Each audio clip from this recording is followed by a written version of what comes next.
Hello, everybody. Welcome back to Crime Weekly. I'm Stephanie Harlow. And I'm Derek Levasseur. Before we dive in, let's have a word from the sponsor of today's video, Scentbird. So as the seasons change, your scent should follow suit. The heavier scents that you may love in the fall and winter, they might be too strong for warm weather, and the lighter scents you used in the spring and summer might not be strong enough for all those winter layers. So instead of buying new full-size bottles every time the temperature changes or every time you want to try a new scent, consider joining Scentbird, where you can discover new seasonal favorites every month. So Scentbird is a fragrance subscription service that gives you the opportunity to shop from over 600 brands. It's a flexible subscription, so you can skip any month without penalties. And Scentbird lets you choose a new designer fragrance to try every month for just $16. Every month you get to pick what you want and receive, so there's no surprises. They have perfumes and colognes and a lot of unisex options. And I will say, before I went to Vegas, I wanted to get a travel size of my perfume because it was a brand new bottle and I didn't want to bring the whole thing and it's huge. So I went to Ulta to get like a travel size, and I could not believe how expensive the travel sizes were for just 1 ounce. It was ludicrous. So if the perfume you already wear is on Scentbird, which mine is, Clinique Happy, then you can just go and choose that scent that month. And now you have a travel scent. And that is exactly what I did. So now I'm set when we go to London. It was awesome. With each fragrance, you'll get a 30-day supply, so you can try out fragrances before committing to a full bottle, and you can upgrade to receive 2 to 3 products a month. Scentbird carries top designer brands like Prada, Gucci, and Versace, as well as indie labels like Vince Camuto, The Harmonist, and Confessions of a Rebel. And all of them are 100% authentic. They work directly with the brands. You can test drive tropical warm scents for the summer, lush florals for the spring, heady wood scents in the fall, and rich spicy scents in the winter. The options are endless, and Scentbird's fragrance catalog is constantly growing. You can discover new fragrances by taking a simple quiz on Scentbird. Based on your preferences, previous purchases, and quiz answers, they'll help you find the fragrance that you'll love. And with Scentbird, you can get a decent amount of high-end fragrance for just $16, and then you can decide if you'd like to get a full-sized bottle. So this month I received Wish You Were Here by Memoir, and I love that they're in these really easy-to-use twistable containers, and you can switch them out and use them again. And they're so easy to throw in your carry-on, so easy to throw in your purse. And I also got Malin Goat's Stem, which is a really nice scent that I like. And I got Dolce & Gabbana Light Blue. Dolce & Gabbana Light Blue is definitely one of my favorite scents. I love it. I think you guys already know. Derek got a couple too. Yeah, that's right. I got 3 as well. So this one right here is Tommy Bahama Marine Time. This one right here is Tommy Bahama Marine Time Deep Blue. To be honest with you, I like the Deep Blue better if you're going to pick one. This last one I have, I'll try not to screw up the name. It's Tiziana Terenzi Orion. And right now, guys, this is really the best time to try Scentbird. We have an incredible code for you. All you have to do is click the link in the description below, use our code CWP55, and you're going to get 55% off your first month at Scentbird. That's even less than $11 that Stephanie was mentioning earlier. Plus, Scentbird is now available in Canada. So if you're a little bit further up north than us and you want to try it out, you can do that as well. So again, click the link in our description below. We'll have it up on the screen here as well. Use our code CWP55 and get 55% off your first month at Scentbird. We want to thank Scentbird for sponsoring this week's episode. Let's dive into the case. So before we dive into today's episode, I do want to address something that I was seeing in the comments of the last episode. I wouldn't have usually talked about it, except that it was, I think like 5 or 6 people who said something. Derek and I are in the comment section on YouTube. On the YouTube video, we love talking to you guys. We feel this is truly a community. We value your feedback and your opinions. And sometimes, you make us see things that we didn't see before in a different way. But it's also hard to respond to the comments and truly make yourself understood. Social media doesn't allow for a really in-depth back and forth conversation. So I just want to talk about it real quick. In the last episode, we used an example of the way that Aaron Hernandez spoke to different people in his life as sort of like a sign or, a factor in why he was living a double life. And multiple people told us in the comments that this was not a sign of Aaron living a double life, but it was Aaron using code switching.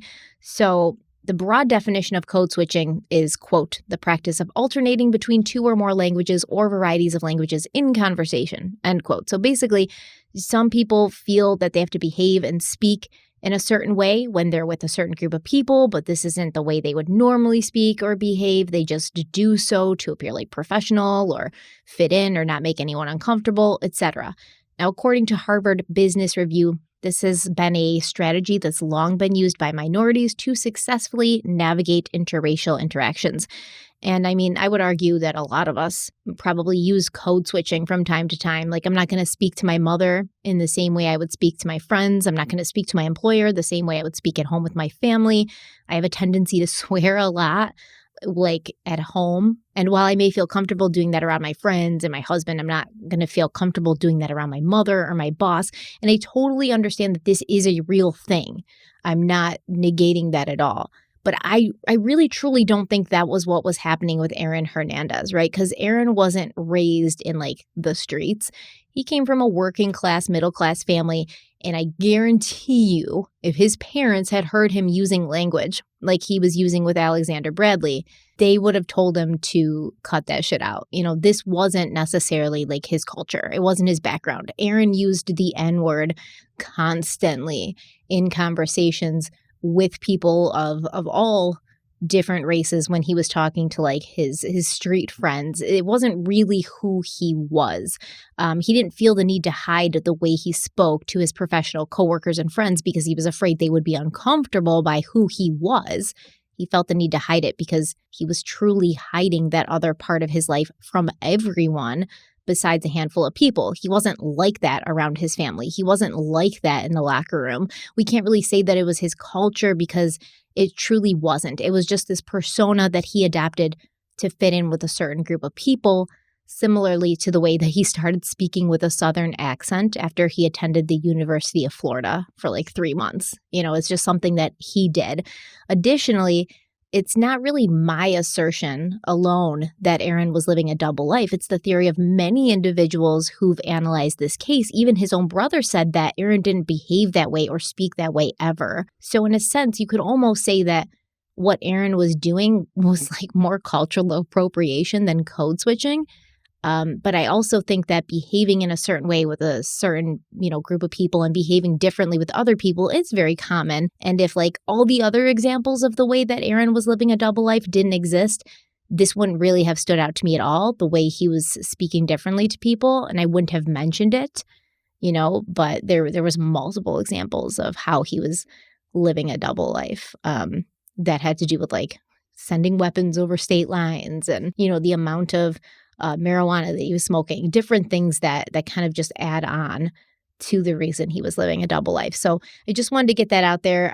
Let me know if you agree or what you think, or if this has changed your opinion in the comment sections. Do you have anything to say about this? I mean, I concur with everything you said. I didn't know what code switching was before we discussed it. You had mentioned it earlier today before we recorded this episode. And I agree with you. It's definitely something. It's definitely the case for many people. And we don't ever pretend to be minorities. We are, we don't know what it's like to maybe have to do that in certain situations.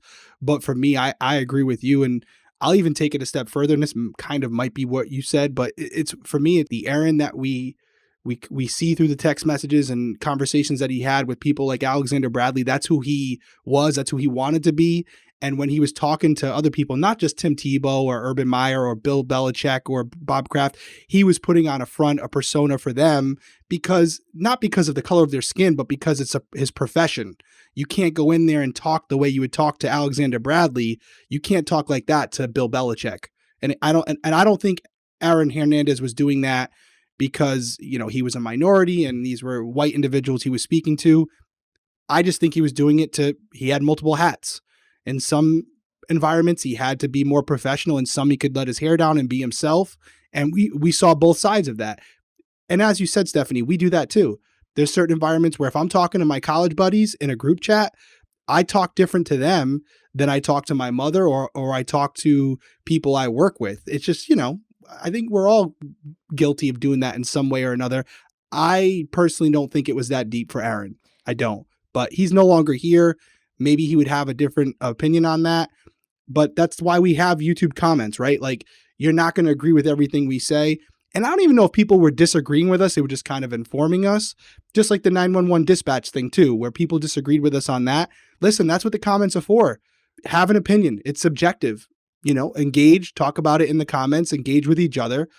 As long as everyone keeps it respectful, no issues with that. Yeah, but for me, it was this thing where it was like they suggested it was his culture, that's like his background, that's where he came from. And I don't think that it was. He didn't speak like that at home with his parents. He didn't speak he grew up in Bristol, Connecticut. Yeah, he didn't speak like that at home with his brother. He grew up in a middle class environment, and he didn't speak like, oh, you're G'd up or get the wolves on deck, stuff like that. He didn't talk like that at home. He would not have been, his parents would have been like, you better cut that shit out. Why are you talking like that? You're not going to do that. So you can't say it's his culture because he didn't really develop that persona until he was late in high school after his father died, after he started hanging out with the guys at Cousin Tanya's house. So it's not really his culture. It's just this persona he took on.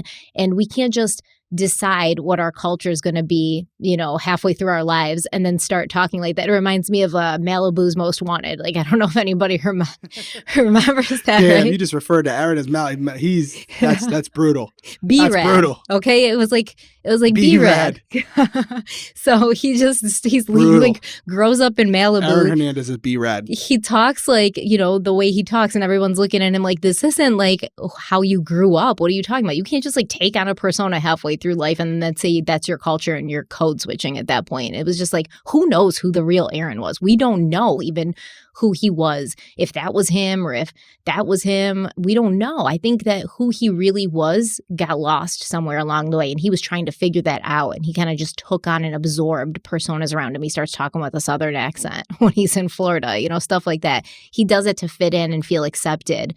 And so he's going to be a chameleon and change who he is and how he speaks and how he behaves depending on who he's talking to, if that makes sense. Yeah, I think it makes sense. But I'm glad people like code switching. Never heard of it. So I definitely think there's people who are doing it for the reasons that people laid out in the comments every single day. And I can't relate to it, but I completely understand what they're saying. I think we're both you and I are on the same page, at least, where we don't think that was the case here. That's all we're saying. In this particular situation, I don't think it was that deep for Aaron.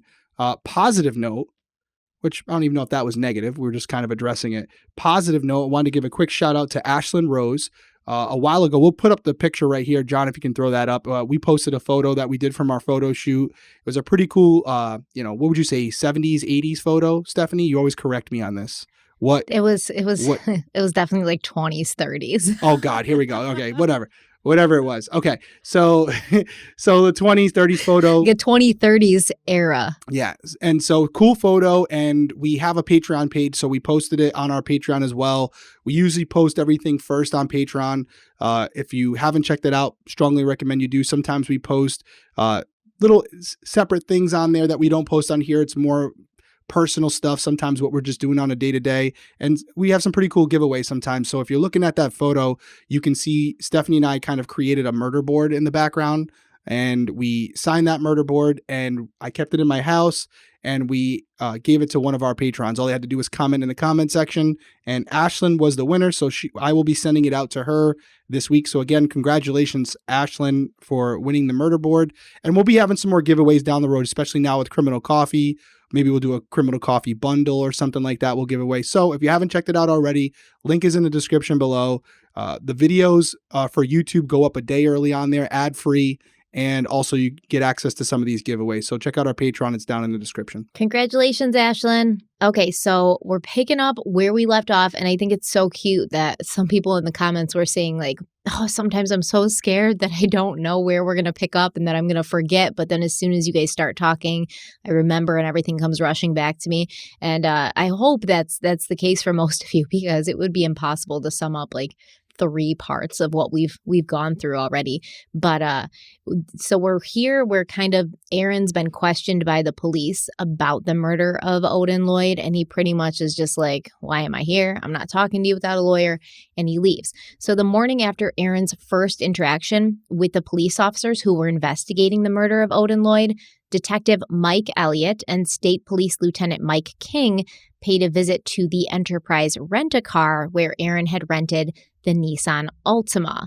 Now, the car had already been cleaned, and they noted the damage to the vehicle, including the fact that the driver's side mirror had been completely taken off. The next step in the evidence collection process brought them to the North Attleboro Industrial Park, where law enforcement attempted to find out if any of the nearby businesses had surveillance cameras that had possibly captured some activity in the early morning hours of June 17, 2013. Two companies did have security cameras, a gold refinery called Metalor, as well as Bell's powder coating. Law enforcement was able to recover 7 videos from that night.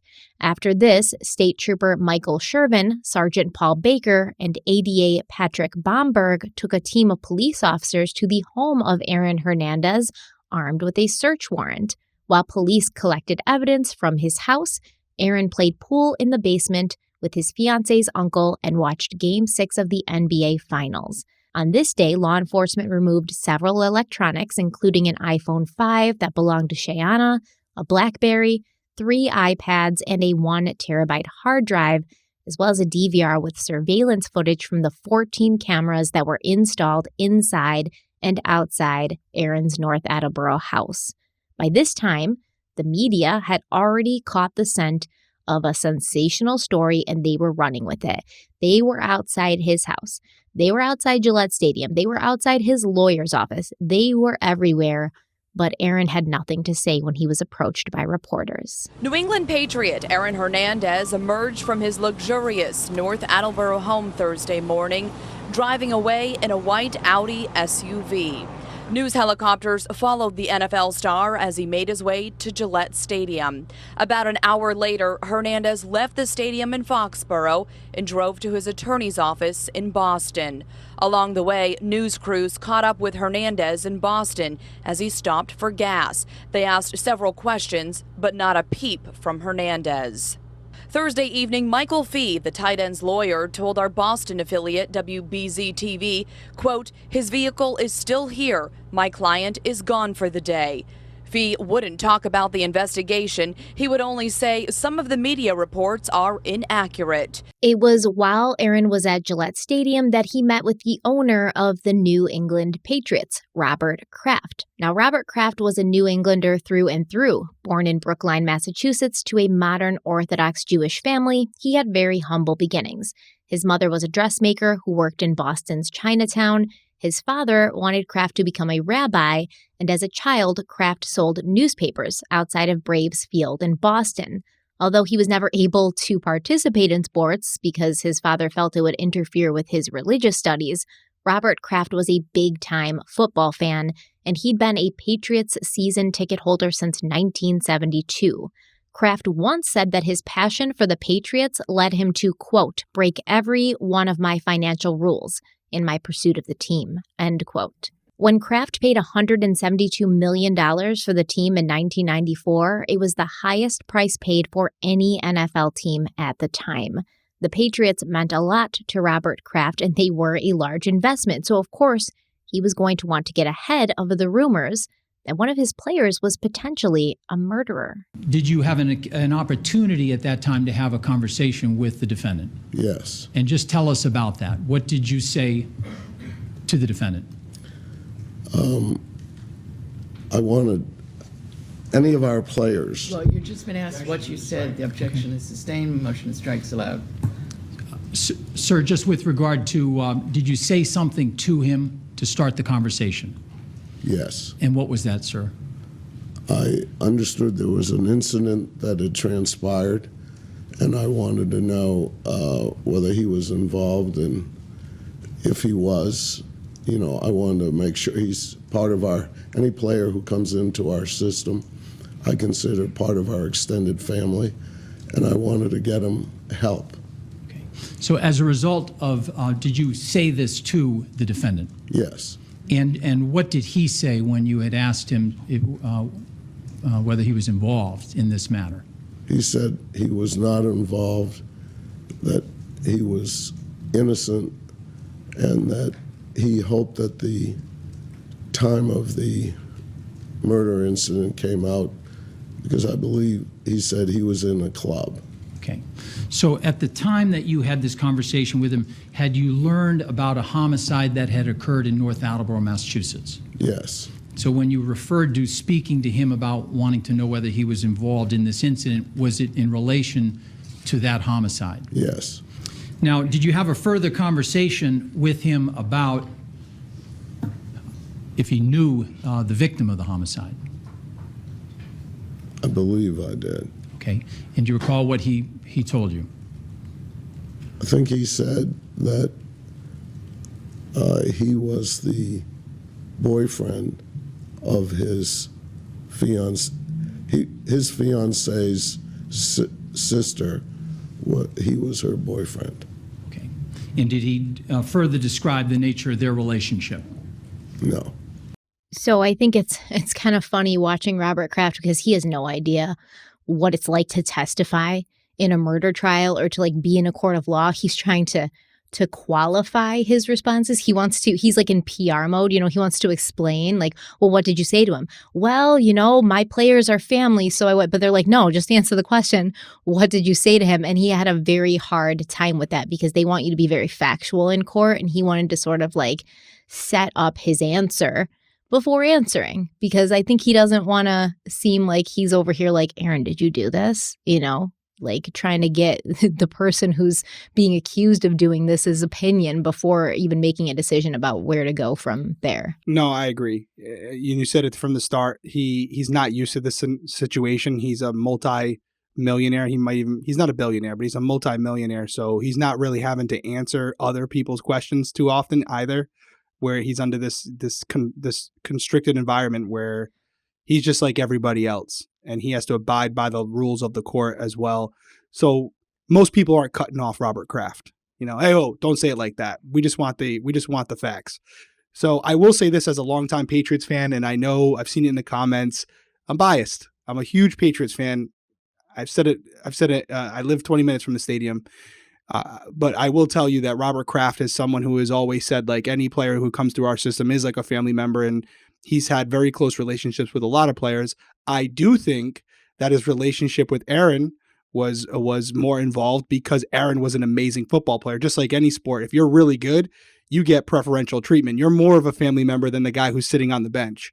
So I think it was a couple things going on here where when Robert brought Aaron into his office, one, PR reasons. Listen, we need to know. We're the New England Patriots. This isn't Aaron Hernandez's football team. Anything that you're involved in is a direct reflection on our team.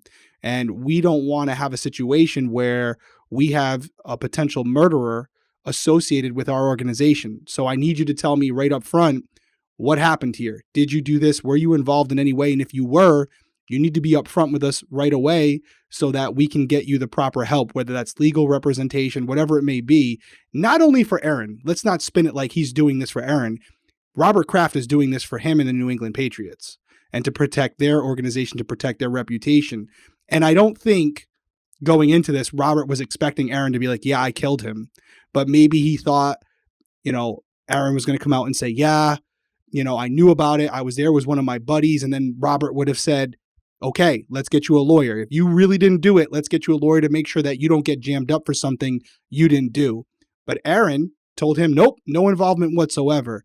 So I think at that point, Robert was like, okay, we'll monitor it, but he's telling me he didn't do anything. And so what else are we going to do until the police department and the state police do their investigation?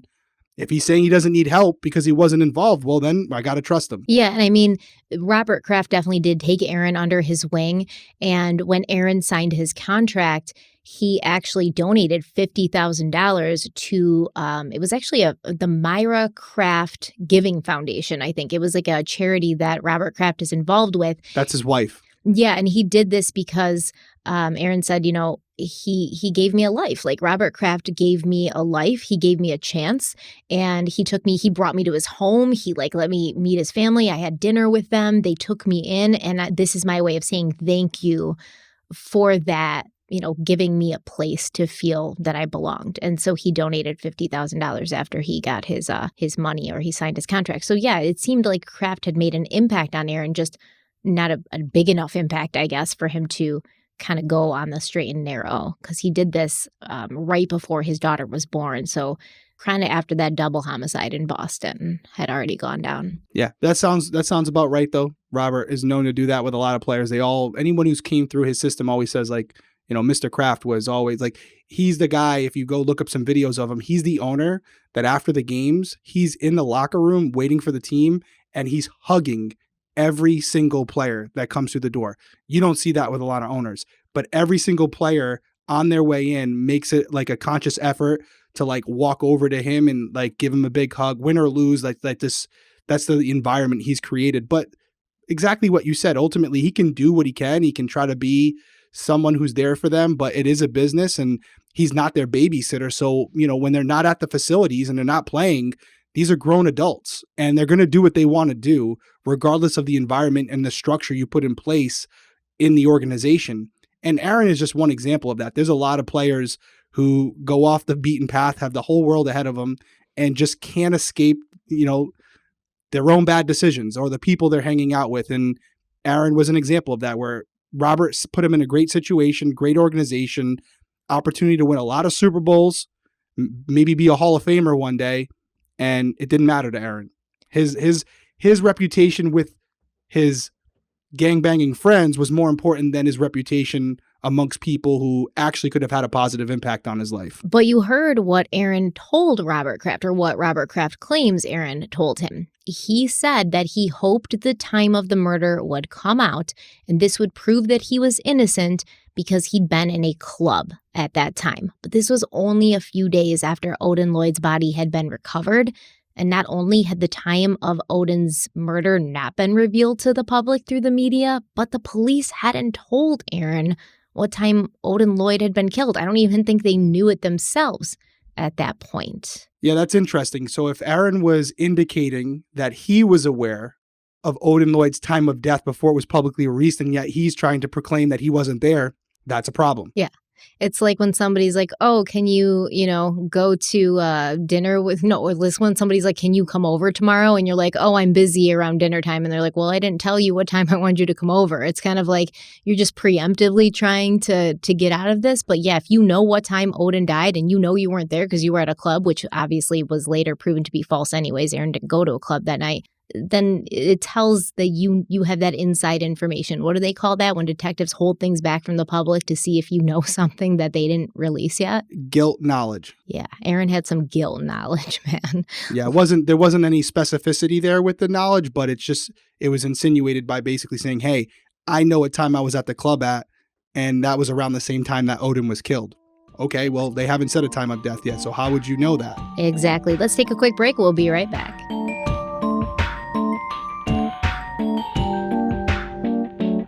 It was a night like any other. We ate some dinner, we talked a little bit about school and work and our day. Everything seemed normal, and then suddenly I was gone. But my family did not need to worry. I was just off scoring some quality time with Best Fiends.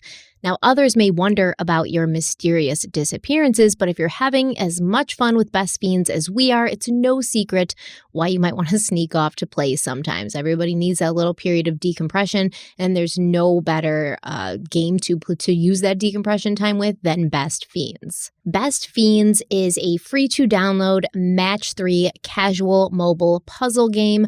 I honestly can't put it down. I really do love match 3 games. I think that there's some psychological thing about like matching 3 things together, but they're some of my favorites. And with Best Fiends is one of my favorite match 3 games, and I think I'm not the only one because there's 100 million people who have downloaded it already. And casual gameplay really fits into my life because I don't have time like I used to play the video games that I want to play, like Zelda, which takes a long time, and then you end up playing it for hours.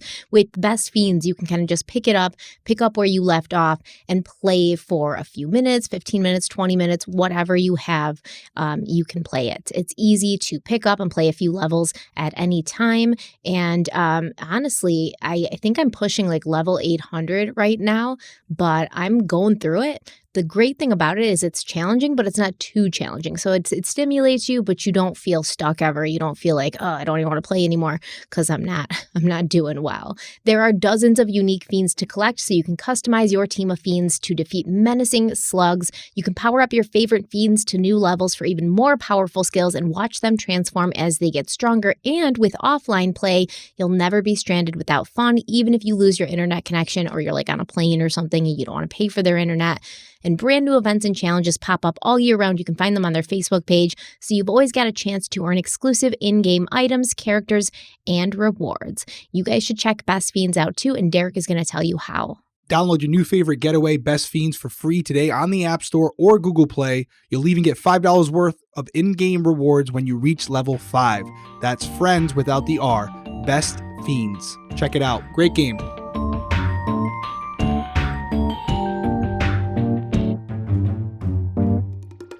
So Aaron also met with the Patriots director of security, Mike Briggs, and Aaron told Mike Briggs the same thing, that he was not involved in the murder of Odin Lloyd, but he didn't just tell Briggs that he was innocent. He swore he was, on the life of his baby daughter, AVL. That same day, as the news vans camped outside of Aaron's home, Aaron was served by a Miami-based law firm who were representing Alexander Bradley.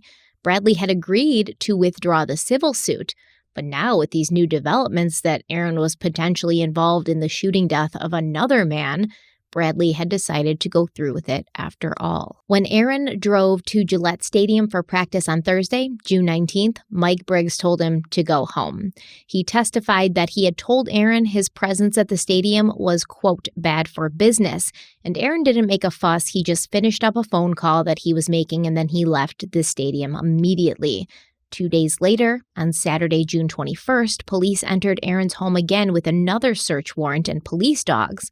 According to law enforcement officials at the scene, Aaron was not fazed by their presence at all, with one police officer saying, quote, during the search, he just sat there and talked to us like he was talking to any other person. He had no expression on his face. He knew we were there for a murder, but he didn't show any nervousness. He'd lay on the couch watching TV and playing with his daughter, smiling, laughing. He didn't care. He thought he was above the law. End quote. Police left the house that day with more evidence bags, as well as a semi-automatic Hungarian-made AK-47 and a safe that contained a box of .22 caliber ammo. Real quickly, without saying names, I can tell you that although I don't have any inside information, I can confirm this was the temperament that Aaron had that day. I know detectives who personally were involved in that search warrant, the execution of that search warrant, and it was very controlled because Aaron's a celebrity. These are Massachusetts police officers. Obviously, most of them are probably fans of Aaron and the Patriots. So they were very specific about who went in. There was more senior guys, and one of the guys that I had worked with numerous times out of North Attleboro was part of this team, and he's actually in a couple photos of Aaron when they're taking Aaron out of the house. But he had said, Aaron, honestly, if you didn't know the specifics of the case, by looking at his demeanor, you would think he doesn't have a care in the world. He really wasn't concerned about them being there, where you would expect, someone who knows they're guilty to be very concerned about what evidence you're gathering, what things you're taking, questioning why they're taking it. He was kind of pretending like they weren't even there. I remember him saying it was almost like he thought like we were like cleaners that day, just cleaning the house. And he didn't even acknowledge our presence. So kind of like we saw Chris Watts when the police were in his house, he was acting super nervous. He was acting weird, and he was like directing them like, oh, I think her ring's in the bathroom. And he was like very interested in what they were doing. And Aaron is acting like nothing's going on. Now, do you think this is purposely his demeanor, like he's controlling himself to that extent? Or does he really think that like nothing's going to happen to me? Like they're not going to actually arrest me? No, I don't know. Aaron seems like a really complicated guy. Mm-hmm. And we're going to get into some of the issues with CTE and all these things. Maybe that was a factor in it, but he just seems like a really off dude, to be honest. And I would have expected Aaron not to be nervous, but to try and use his celebrity to garner a friendship, like to garner like maybe preferential treatment with these police officers by going up to them. Hey, how you guys doing today? Hey, I got some signed stuff in the back. If you want to take some tickets or whatever, they're all yours. Like, maybe talking about Tom Brady a little bit, like try to befriend them. I think that's what I would have expected, and probably they would have expected, where it's like, this guy's basically kissing our ass because he knows we're here to bring him down, and he's trying to make it so we're less likely to do that because we like him, and that wasn't the case either. He just didn't acknowledge their presence, not one way or the other, just he was indifferent about it. Or at least he was portraying that. I think he legitimately didn't think that he was going to get arrested. I think because he had like cleaners come in, like the day after. Odin Lloyd's murder. Like, he had the house thoroughly cleaned. The guy's got like 3 cleaning ladies, which is bananas to me. But I think he really just didn't think that anything was going to ever happen. And you'll see this later in like jail calls too. He's like, hey, I'm going to be out. When I get out, we're going to do this. And it's like, you're in jail. You're like waiting for your murder trial. You're pretty confident. So I don't know if it was because he thought he was above the law. I don't know if he thought he did a good job cleaning up after himself, which we will find out he did not. But he was confident that nothing was going to happen to him. It was almost like this fantasy that he had created at this point. Yeah, and I also think there was a sense of entitlement. He was thinking, I got the best lawyers in the business. I've seen other high-profile celebrities get off on things that they probably did. But, when you have the right lawyer who has an ability to bend the truth and find holes in the investigation itself, you can get off on a technicality. And I have a feeling that his attorneys were maybe making him feel even more confident than he should feel. And that's probably why he was portraying that level of confidence, like he was going to get out, because his lawyers were probably saying, hey, they don't got this, they don't got that. This is a hole in their case. We're going to beat that all up in court. You're going to be fine. And so he genuinely thought it was just a matter of time before he gets out and he's back on the football field. Yeah, the lawyers are like, it's all circumstantial, Aaron. Don't worry about it. But it wasn't. There was plenty of non-circumstantial evidence. And let's talk about the evidence that was recovered during this initial investigation, because it is extensive. First, we have the Nissan Altima and its presence on surveillance cameras pulling in and out of the North Attleboro Industrial Park, where Odin Lloyd's body would later be found riddled with bullets. That same Altima was also seen on surveillance at Aaron's home around 1 a.m. with no damage to it. And it was seen at the home of Odin Lloyd at 2:30 a.m. with no damage to it. It pulled into the industrial park around 3 a.m. And when it returned to Aaron's home around 3:30 a.m., the driver's side mirror was gone and there was like scratches on the side of it. The North Attleboro police would later put out a call to the public for their help in locating the Altima's mirror, saying, quote, "This mirror may be found in a wooded or secluded area, somewhere close to the route from Faiston Street, Boston, down Route 95 to Ronald C. Meyer, North Attleboro." When the police took possession of the Altima, it had already been cleaned by enterprise manager Kelia Smith, who testified that she would find all sorts of weird stuff in the rental cars that were returned. So this was kind of common to just find a bunch of weird stuff in these cars. So she didn't think much of it when she found a spent shell casing sort of stuck to a piece of blue bubble gum in the Altima. Smith said, quote, "The only reason I had even noticed it was there was a chunk of gum on my rug. I was annoyed by that. You can't get gum out of the carpet. There was a child's picture back there, too. I didn't want to touch the gum with my hands, so I used the child's picture. I moved the seat forwards. I saw what I thought was a bullet. I took all that together, the gum, the child's picture, the bullet, and tossed it into a dumpster. But I thought a few days later, oh my God, what if this is important? What if it's not there anymore? I don't arrange when the dumpster gets dumped. That's when I called the police." End quote. So when she says child's picture, she doesn't mean a picture of a child. She means like a picture a child would draw with like crayons and stuff. Yeah, and to go back real quick, because there's going to be a lot of evidence that you bring up in this case that is kind of just like piling on, right? Like it all says the same thing. You're going to talk about the gum, but just to keep this really like just the structure, the bone structure here, things that you need to know, just commonsensical things that you can put 2 and 2 together. I just want to reiterate what you just said, because there was a lot there. At 1 a.m., the Altima was at Aaron's house. No damage, but don't even worry about the damage right now. At 1 a.m., the vehicle, the Altima, was at Aaron's house, okay? The vehicle is then seen on camera at 2:30 at Odin's house. And by the way, Aaron is seen leaving in the Altima with his buddies from Aaron's home. So the vehicle leaves at 1 a.m., whatever time it leaves at from Aaron's home. It's then seen on camera at Odin's house at 2:30. It's then seen at the industrial park where Odin was killed, or at least at minimum at this point, his body was disposed of there, right? We won't get into all the where it happened, but the shell casings were found there. And then at 3:30, if you're thinking, well, maybe Aaron got dropped off somewhere, he's seen arriving back at the home in the Altima at 3:30 at his home in the Altima, which is now damaged.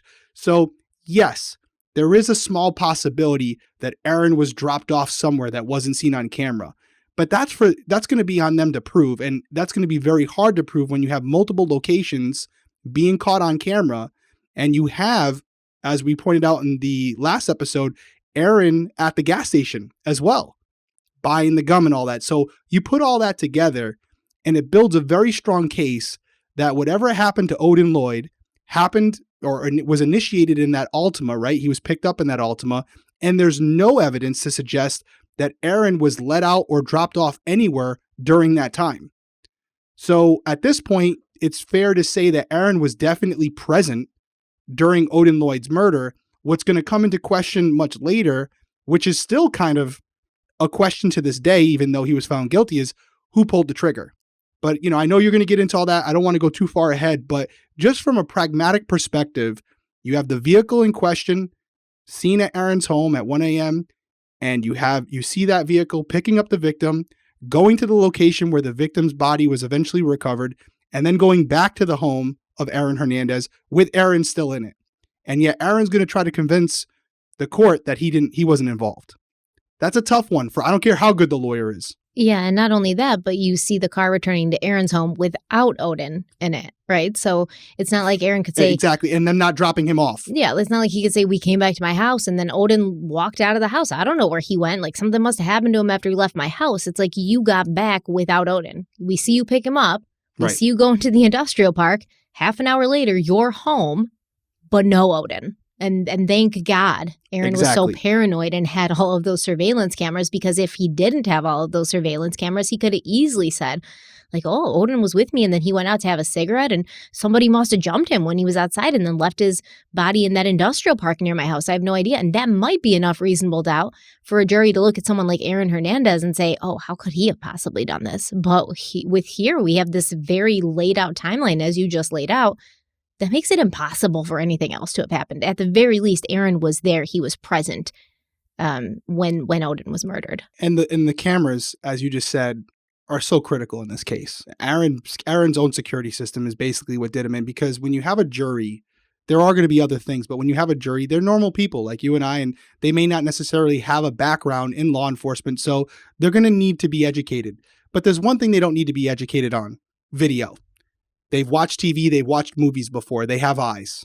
So when they're presented with a video, they don't need to have this background in how to watch a video to understand what they're seeing.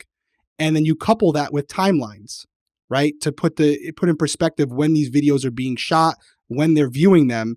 And it's very easy for any reasonable person to deduce what we're talking about right now without any type of education from the lawyers beforehand.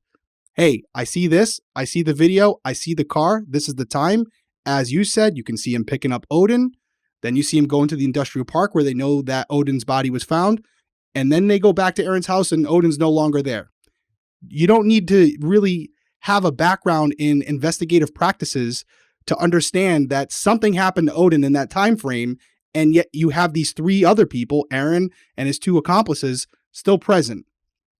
Reasonable person would believe that these guys know what happened if they didn't do it themselves. Yeah, and then we're going to have, evidence that Aaron was at the industrial park that night. So the police were able to recover this evidence from the dumpster, right? And it was a .45 caliber shell casing they found, and that matched the shell casings that they'd found around Lloyd's body at the industrial park. Like you said, the bubblegum looked to be the same brand and flavor that Aaron had been seen on surveillance video purchasing at a gas station just 30 minutes before he arrived at Odin Lloyd's house to pick him up. There was a bottle of vitamin water in the car. Also, he was seen on camera buying that. Additionally, there were 4 stones wedged into the rear passenger side tire of the Nissan Altima, and these stones created an anomaly in the tire's tread pattern. These anomalies perfectly matched tire tracks that were found at the scene of Odin Lloyd's murder. State Trooper Todd Girard would testify that tire characteristics such as grooves, sipes, and wear bars had eliminated the front 2 tires of the Altima because they were a different design, but the 2 rear tires had the same design as the tracks that were left at the scene, and that anomaly that those rocks made, it was pretty clear that it was this exact Nissan Altima, which had been at the industrial park on the night of Odin's murder. Dirt found in the tires of the Altima was also matched to dirt in the industrial parks, but tire tracks were not the only thing that law enforcement found at the industrial park. They also found a sneaker print from size 13 Air Jordan Retro 11 lows. And these were the shoes that Aaron was wearing that night. Stephen Bennett, who worked for the Massachusetts State Police CSI department, he obtained a new pair of these shoes. He then made a transparency of the soles, and he compared that to a foam cast he'd made of the shoe print at the scene. And it was a perfect match. And when shown surveillance footage of Aaron the night of Odin's murder, Nike employee Herbert Hedge identified the shoes that Aaron was wearing as Air Jordan Retro 11 lows. These sneakers have a distinctive sole with a herringbone pattern, a series of 3 circles in various sizes, a ripple in the middle, and the famous Jordan Jumpman logo. And it was the same size that Aaron wore. But by the time the investigation had progressed to the point where police were focusing on the shoe print, 11 months had passed, and when they entered Aaron's home again to locate these shoes, they were not in Aaron's closet. They were not in his home, and to this day, they have not been found. I know you love this shit with like the tire treads and stuff Love like it. that. I know you're into it. Love it. It motivates me. It's so cool. And I've had the opportunity to do it. And you guys might be saying, well, this is like almost overkill at this point, but we always talk about defense attorneys and they're going to try to poke holes. The detectives know this. They're going to try to poke holes in certain elements of their case. So they could have stopped at the camera footage and been like, oh, we got it. Slam dunk. We're good. And then all you have to do is have a lawyer come in there and put a level of doubt in the jury members' minds that, yeah, it's an Altima, but was it the same Altima? How many Altimas are out there in that color? How do we know that's the same Altima that picked Odin Lloyd up? We don't know. And it's just, all you need is a couple jury members to go, yeah, you know what? Maybe you're right. So they're going the extra step, and that brings in the gum that's found in the same Altima, that's found at the scene, the shell casings, right? Then the shoe print. Love this. This is exactly what I talked about a few episodes ago with the shoe print that I found on the counter, where I was able to match it to the individual with the Air Force Ones. And yeah, when this information, you're saying that Aaron's team knew about this information with the shoe before they went and tried to get the shoe? No. So they didn't know about it. It just so happens that Aaron knows what shoes he's wearing. So obviously anything that may tie him to this, he would try to get rid of before it goes any further. That would be common sense. Yeah, so that white sweatshirt you see him wearing in the surveillance too, they never found that either. Gone. So I think what happened is Aaron probably thought, he was fine until the police started showing up. Like probably that first night where they brought him into the police station and he said, I'm not talking to you without a lawyer. And then he went home. He probably took those shoes. He took the sweatshirt, whatever pants he was wearing, burned them, got rid of them. Allegedly, I'm just saying that's probably what he did. Okay, like I don't know for sure, but they're nowhere to be found. So he definitely owned a pair of shoes like that. You can see him wearing them on the surveillance footage, but now they're gone along with that white sweatshirt and probably the jeans and stuff he was wearing. So I think as soon as the police started taking an interest, he got rid of that stuff. And they didn't get to that part of the investigation where they're comparing the shoe print until almost a year later. And by that time, I mean, he probably could have gotten rid of those shoes 5 times. Well, and that's why they do this. So, right, like it might feel like a little bit of overkill, but it's thoroughness, obviously. But also, if the lawyer is able to kind of rule out one aspect of their case, one piece of circumstantial evidence, he also has to, or she also has to rule out all these other things. And it just makes their case stronger because it is a chess match. They're going to have their pieces. The defense is going to have theirs.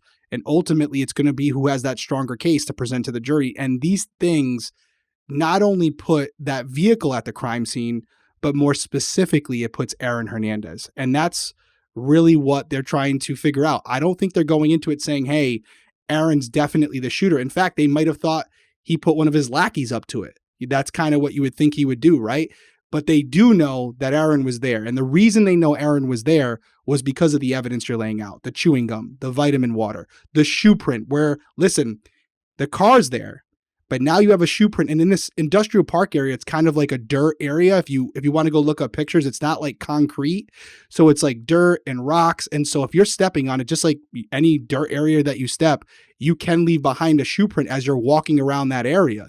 And so that not only shows that Aaron was there in the car, it shows he exited the vehicle, which is extremely important as they were recreating the scene when it comes to ballistics. They were probably able to determine the trajectory in which Odin Lloyd was shot. and determined that the individual who shot him was outside the vehicle when doing so. More importantly, I would guess, and maybe we're going to get there, the shoe prints that were identified on the ground were probably in the area in which they believe the shooter was standing when the shots took place. All very compelling stuff when you put it together. Shoe prints were right by Odin Lloyd's body. And you know what else? Because I bet you're thinking like, wow, this is a really good case, circumstantial evidence or not. This is a really good case. All you need now is like DNA placing him at the scene. Well, they had that too, right? Because there was a blunt found. There was a blunt found. I mean, if that's not enough, we got some more for you. That's what I'm saying. Like all of this stuff, and people could be like, well, anybody could have, his friends could have worn his shoes that night. Like, there's a million things that people just flopping around in his size 13 shoes. Yeah, just like there was apologists for O.J. Simpson. When you have an idol, when you have someone you look up to, like Aaron Hernandez was to a lot of people, it's very hard to admit that he could have done this, and you just don't want to admit it, and you're going to find any loophole to get you out of it. But you got his DNA. There was a blunt found at the scene by where Odin Lloyd's body was found that had Aaron Hernandez's DNA on it, as well as Odin Lloyd's DNA on it. So what you have here is probably they're driving over to the industrial park. They're smoking. They're still smoking when they get out. They're like, let's take a quick walk. At this point, Odin Lloyd knows what's up. Okay, I have to believe he knows what's up. You've seen this in every mob movie ever. The Sopranos, they do it every other week. They're mad at someone in their crew, and they're like, let's take a walk by the docks, The guy in the crew knows what's up, but he can't do anything about it at this point. And so they're walking, they're still smoking. Aaron flicks the blunt out, and boom. And that's exactly what happened. But then this idiot leaves it there, right? So he was really not thinking that this was ever going to come back on him. No, I will say, too, when you compare it to OJ, there are definitely a lot of people who think OJ didn't do it. I feel like No, there's not. There's a lot of people that think OJ didn't do it. Absolutely. I worked the OJ case. I did a 6-part series on it. I can show you the emails if you'd like to see them. A lot of people, there's a good group of people out there who believe the son, Jason Simpson, did it. But we'll save that for a different day. There's a good group of people out there that think the earth is flat too. But I mean, like, show me your work. Do the math. We should actually cover OJ at some point because, I've been out there. It'd be a good case to cover because I'm sure you've researched it. I mean, it's one of the most prolific cases in true crime. But I definitely had a whole different take on it, going out there, being at the crime scene, all these different things. But not to go too much off the path here. Wait, do you think he didn't do it? Oh, God, no. I said right in the episode he did it. The whole reason we did the show was because we had a private investigator who wrote a book basically saying that Jason Simpson did it. And I was able to disprove that theory, which was predicated on a time card that this individual had, this investigator. I was able to contact the time card company, which was no longer even in business, as I found someone who worked for it. I was able to prove that the time card that he'd been showing the whole country at all these speaking engagements was side B of a side A and B card. So what he was showing, where it was basically saying, hey, Jason Simpson wasn't working that night, was actually the week of the funeral. And we'll just say that it didn't go well. He didn't like that I was able to put that on one of those, like, what do you call it? The projector? Projectors. Yeah. I put it up on a projector and show him, hey, here's side B of the card. You can see the B in the corner. There's an A. You only photocopied one side. Look at you cracking cases. I'm so proud. It wasn't good. We no longer talk. But he was coming from a good place where he felt like he had something. And there are still people, even after that, that series, who still believe that somebody else might have done it. But when it comes to Aaron, living in the area of New England, seeing online, I don't feel like there's a lot of people who think Aaron wasn't involved. There are some people who say maybe he wasn't the shooter, but I don't think there's a lot of people out there saying, nope, he had nothing to do with it. He got framed. I don't see much of that. Yeah, but I mean, there's a group of people who were big fans who just didn't want to accept it.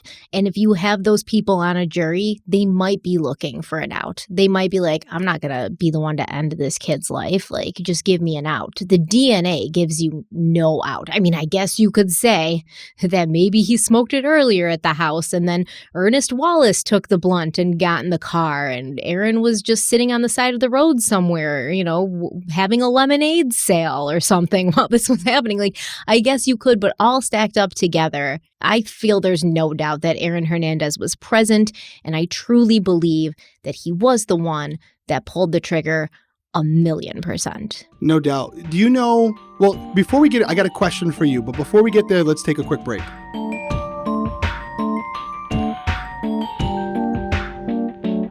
Your bedroom deserves a refresh, and now is the perfect time to elevate the most important room in your home with Thuma. So Thuma practices an intentional less is more design philosophy for the bedroom with clean lines, subtle curves, and lifestyle-enhancing details.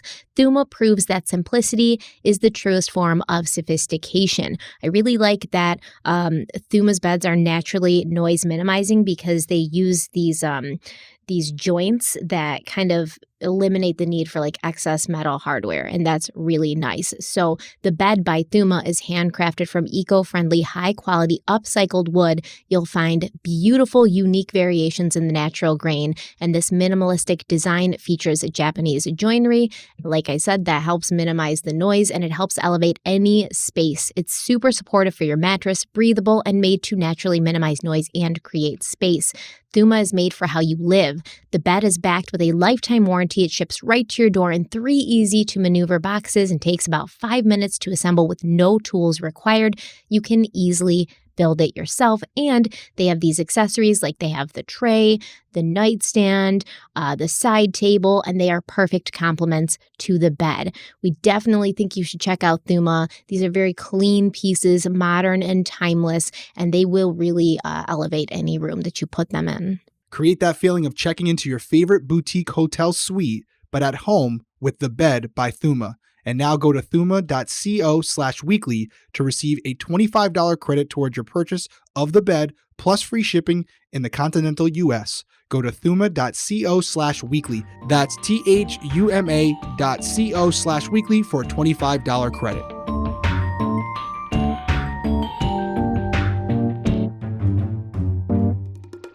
All right, so we're back. Question for you, and I think I know the answer to this, but I'm not sure. When we talk about the shooter, right, who was the actual shooter? Do we know if with the search warrants that if the police ever did a GSR, a gunshot residue test on Aaron Hernandez? Not anywhere that I could find. They didn't say that, and I doubt that they did. It might have been too much time. Yeah. It might have been too much time. By the time they started considering him a suspect, even if it was a few days, I mean, just by him washing his hands, it would come off.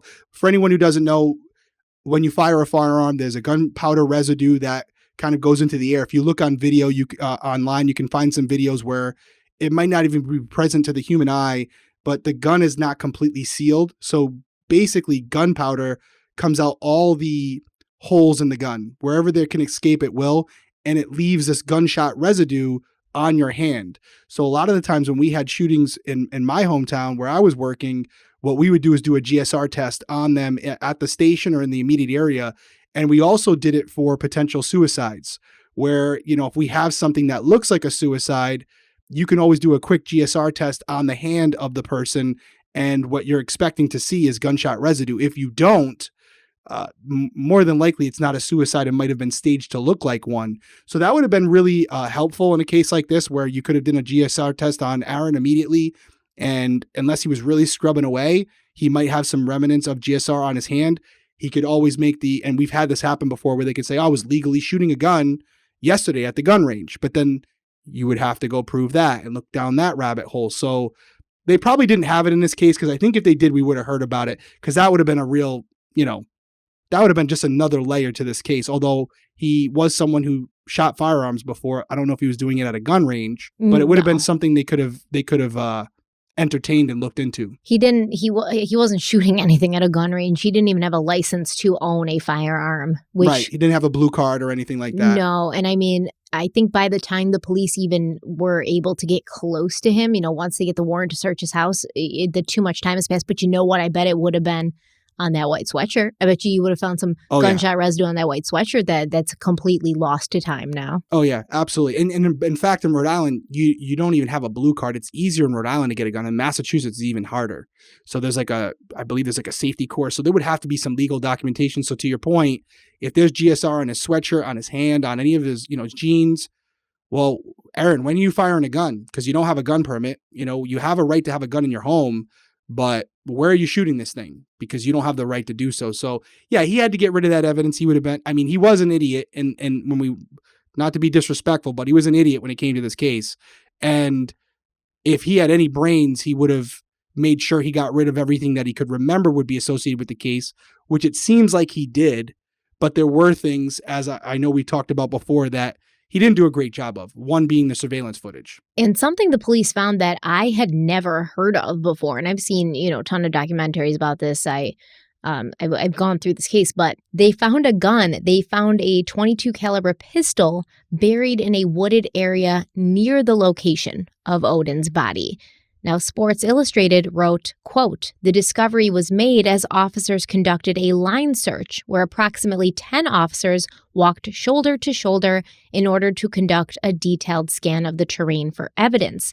State Police Trooper Stephen Gallagher testified that while the topography was tough due to rocks and debris, officers found the gun through leaves. Photographs of the gun showed it had been discolored by rust and other environmental conditions." End quote. That .22 caliber pistol was not the gun used to murder Odin Lloyd, but this gun was traced back to an Oscar Hernandez, who, if you remember, was Aaron's friend in Florida who'd shipped him some guns hidden in a car. And later, the police and the prosecution would sort of theorize that it was possibly Shayanna, Aaron's girlfriend, his fiancée, who had taken that gun and buried it in that area due to some GPS of her car and like the area she was in the days after Odin Lloyd's murder. Yeah, I'm under the same school of thought. It's just my opinion. I'll stress that. She's never been charged with a crime. There is evidence that suggests that she might have made some stops at certain locations, and I personally believe that she was disposing of evidence at that point. That's my personal belief. Nothing to substantiate it. There's not evidence to suggest she may have made some stops. There's evidence that she did make some stops and that she did dispose of evidence, but we'll get there because, yeah, we're going to get there. And let's go back to that video of Aaron, which was taken outside of the North Attleboro police station the day after Odin Lloyd was found dead. So we actually discussed how Aaron had taken that phone apart, and then he was handed another phone by his lawyers. And then he used the new phone from his lawyers to immediately place a call to his partner in crime, Ernest Bo Wallace. Now, there was some comments, and this is kind of why I like the fact that the YouTube video comes out a little earlier now, because it comes out the day before we record the new one now. So I'm able to kind of like get that feedback before we record the new episode, and then I can address comments that people had. But I think I saw one or two and they were like, oh, well, that doesn't seem suspicious, that he doesn't want to use his phone and the lawyers are just trying to help him out. Like, that doesn't seem suspicious to me. It is suspicious when you're questioned by the police in a murder and then you meet up with your lawyers, you take your current phone apart so that it can't be tracked, and then your lawyer gives you a phone and you immediately call your accomplice who you were with on the night that Odin Lloyd was murdered so that you can get your story straight. That's suspicious. As far as was the lawyer doing anything wrong? Well, I don't know. You be the judge. Do you understand that? Yes, Your Honor. Is that what you wish to do? Yes, Your Honor. That's Aaron Hernandez telling the judge this is him in his attorney's car at the police department the night after Odin Lloyd was murdered. It appeared that he took his phone and took it apart. The former Patriots tight end had just been questioned by North Attleboro police. The video shows him in the car taking apart his phone. He then uses his attorney's phone to allegedly call his co-defendant Ernest Wallace. So he's using one phone, either texting or calling, and the other one is on his lap, apart. You didn't see him smashing his phone, did you? No. Defense attorney James Sultan quick to point out Hernandez then puts the phone back together. What's more, he says, Hernandez was targeted that night by police, noting they specifically zoomed in to get a tighter shot. I don't see the problem with that. I'll be honest with you. I don't see the problem with that. It's their security cameras. Aaron has the ability, the cameras they're seen. They're out in plain view. It's not in a private area that he has an expectation of privacy. And it's really easy to see what he's doing there. He's taking the battery out of his phone because he feels like it could be tapped or something by law enforcement, because obviously he's on their radar. So he believes by taking out the battery that whatever recording device is within that phone or whatever application they're using to record the sounds and sights around that phone, if there's no battery in there, that recording device is no longer powered. So he can use the other phone to call his accomplice, get his story straight, and then put his battery back in. So if the recording device wants to continue recording, then it can do so. It's so fascinating to me. And we do make numerous episodes about it, so I won't go there. But it sounds to me like the call to Ernest is his first name again, right? We said Ernest Bo Wallace. That call to get your story straight was made in the presence of your attorneys. I want people to weigh in the comments because I honestly don't know the answer to this, but I know there's like a code of ethics with doctors and lawyers. I mean, obviously there's certain things that you can be privy to as an attorney, as a defense attorney, but I wonder what the obligations are. And maybe you know the answer, Stephanie. I don't. If you're a lawyer and you're sitting there and your client says on the phone, hey, listen, man, I need you to get rid of the gun that I killed that dude with, because it's going to come back on me. They're on to me. I need you to dispose of the gun. Does the lawyer have the legal obligation to report that to the police? I don't believe they do, but doesn't that also kind of make them, in a way, an accessory because they're assisting in the destruction of evidence? I wonder how that would work. You'd have to prove it, of course, but it's such a gray area. So if you're asking me whether or not a defense lawyer can defend his or her client knowing that that client is guilty, I think that they can and they do. Yeah. Now, I'm not sure the legalities of it. I hope someone in the comments, defense attorneys, we have a bunch of you. Yeah. Please, I want to learn. I'm going to look it up too, but like, what is your obligation based on what you know? I know what there's probably like a legal standard, and then it's up to you personally to decide what you heard and what you saw, right? I mean, that's all up to interpretation, but I wonder what the code of ethics is when that comes down to it. I know there's a name for it. There's something where you have a legal responsibility to do certain things. Okay. I found it. Hit me with it. I'm super interested. So it's not like, a priest, like with a priest or a psychiatrist, like they have like confidentiality unless you confess in like the confessional or in a therapy session that you've like committed a crime and like murdered somebody. And then that priest or that therapist, I believe, has to go to the police. But this Morales law firm says, yes, defense attorneys are ethically bound to zealously represent all clients, the guilty as well as the innocent. So I guess, yeah, they know, they can know. Like, I think Jose Baez knew Casey Anthony was guilty, but he's still going to do his job, which is to try to get her acquitted. And I don't necessarily understand that. Like, I understand if you're a defense attorney and you're like, well, this person could be guilty or they could not be, but it's my job to just present the evidence that makes them look not guilty, but knowing that they're guilty and then continuing to try to get them freed, to me, it's a moral gray area for sure. Well, here's where I come at it. And I mean, I think we're all on the same page. I would hope that both prosecutors and defense attorneys want to get it right. They want justice for the victim in the case, right? And what you just said, Stephanie, like, hey, listen, if there's any doubt that the person you're representing did this, they have a right to a legal defense and to be defended to the fullest extent of the law, because it's not your obligation to prove that they didn't do it. It's the obligation of the prosecution. Your right is to defend them. However, if it's a clear-cut case where you know definitively that this person is responsible for the death of the individual who is no longer there, but you're looking at their family members in the courtroom, I would think that your morality would become part of this case and you would remove yourself from it. And I'm sure there's examples of that out there, but I really want to know what you guys think, because this is something that I've talked about before, where the whole judicial system has kind of become a joke, because it's not necessarily about getting the truth. It's about who has the better representation. And that's not how it's supposed to be, because it's not for just the people being defended. It's for the people that are no longer here to speak for themselves.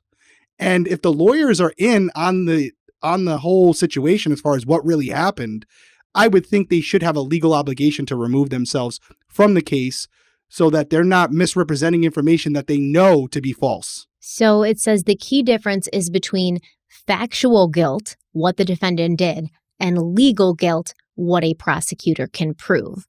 Bullshit. I hate that. A good criminal defense lawyer asks not, what did my client do, but rather, what can the government prove? No matter what the defendant has done, he is not legally guilty until a prosecutor offers enough evidence to persuade a jury or a judge to convict. So that's a moral gray area, I think. But, it is what it is. And we've seen lawyers recuse themselves in cases before and they never say why. But I think sometimes that it is this, they're like, I know what you did and I don't feel comfortable trying to free somebody who committed this violent crime back into society. And my hat's off to them at that point. And by the way, I'm not saying for certain that Aaron's attorneys knew he was guilty. I'm not saying that. I'm just talking in generality, like, in those cases, because I do think in most situations, defense attorneys are very good people like you and I, and they're trying to do the right thing. I even read a story somewhere about Johnny Cochran with O.J. Simpson, where Johnny Cochran was a very intelligent man, one of the best attorneys I've ever seen in a trial. And my understanding is he went to O.J. and said, did you do it? All I want to know, I don't want any details. Did you do it? And O.J. said, no, I didn't. And he's like, that's good enough for me. Say no more. He didn't want to, he didn't say to him, hey, tell me the truth so I can work around that. And I think that is a difference for me. So I have no issue with defense attorneys maybe having a clue as to whether their client was involved or not. And, if that's the case, it's on the prosecution to prove their guilt and it's not your job to defend them. But if there are cases, and I know there are, where you can't avoid it and what happened because of something you overheard or whatever, I would like to think that most people would remove themselves. Not saying it happened here, but it sounds like, and it seems like it was an issue in trial, that it almost looks like Aaron Hernandez called his co-conspirator while the lawyer was present. And in a vehicle, by the way, so you're a foot away from them. It would be impossible for that lawyer not to hear the conversation that transpired in his presence. What was said during that call? I'm sure it wasn't like, hey, how are you doing today? So just speculation is that they were discussing the specifics of what happened and what needed to be done. And it wasn't like the lawyer stepped out of the car so Aaron could have that call with his friend. He was there. So I don't know. You guys come to your own conclusion, but please, I am so interested by this because it is that moral gray area. I want to know what the general consensus is of our viewers, of our listeners, of some defense attorneys out there, some prosecutors. How do you guys all feel about this? Because I look at it from the perspective it could be my family member or friend who's the victim, and understand that they may not get justice because there wasn't enough legal proof to convict someone when there's absolutely truth and proof to prove beyond a reasonable doubt that this person did it. But on a technicality, they get off. I'd be a tough pill to swallow, and we see it happen over and over. Well, the thing is, so it was reported in the media, a lot of places, so many places, because I usually check these sorts of facts. Like I have to see them in 3 different separate places before I put it in and I think that it's real. This was reported a ton of places that Aaron was seen smashing his phone in this surveillance video. Like they get all specific. They say he stood up and he smashed the phone. And I'm like, what? Did he really do that? Like, that's crazy. So I'm looking and I'm like, nah, I got to see this video for myself. Like, unless I see him physically smashing that phone, then I don't believe it happened, right? And as you see in that video, the lawyer even says to the cop, like, but you didn't see him smash his phone. And the cop's like, no. So he didn't smash the phone on camera. However, according to ABC News, when a cell phone used by Aaron was given to the investigators, it was handed over in pieces, right? So at some point, he had destroyed it, or it had been destroyed. It had been smashed. It just doesn't appear that this act was captured on camera. And so I think that is interesting, that you would be like, yeah, you can't have my phone right now on this night that you've asked for it, that I clearly have it. And when I give it to you, it's in a million pieces because I broke it on purpose. Let's take a quick break. We'll be right back.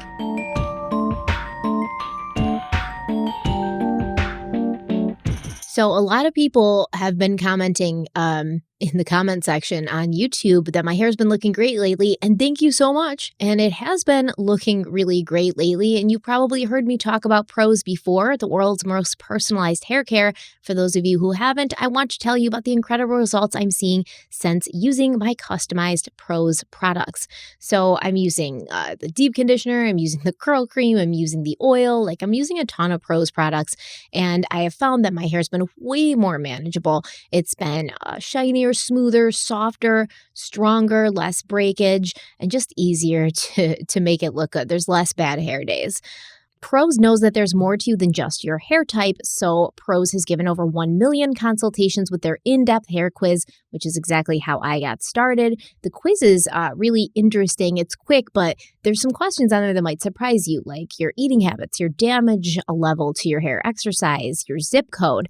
And the reason that they have these questions is because all of that stuff matters. So when I went to Vegas a couple of weeks ago, my hair did weird things because it wasn't used to the climate. My hair did weird things. My skin did weird things. It was awful. It's way too dry there.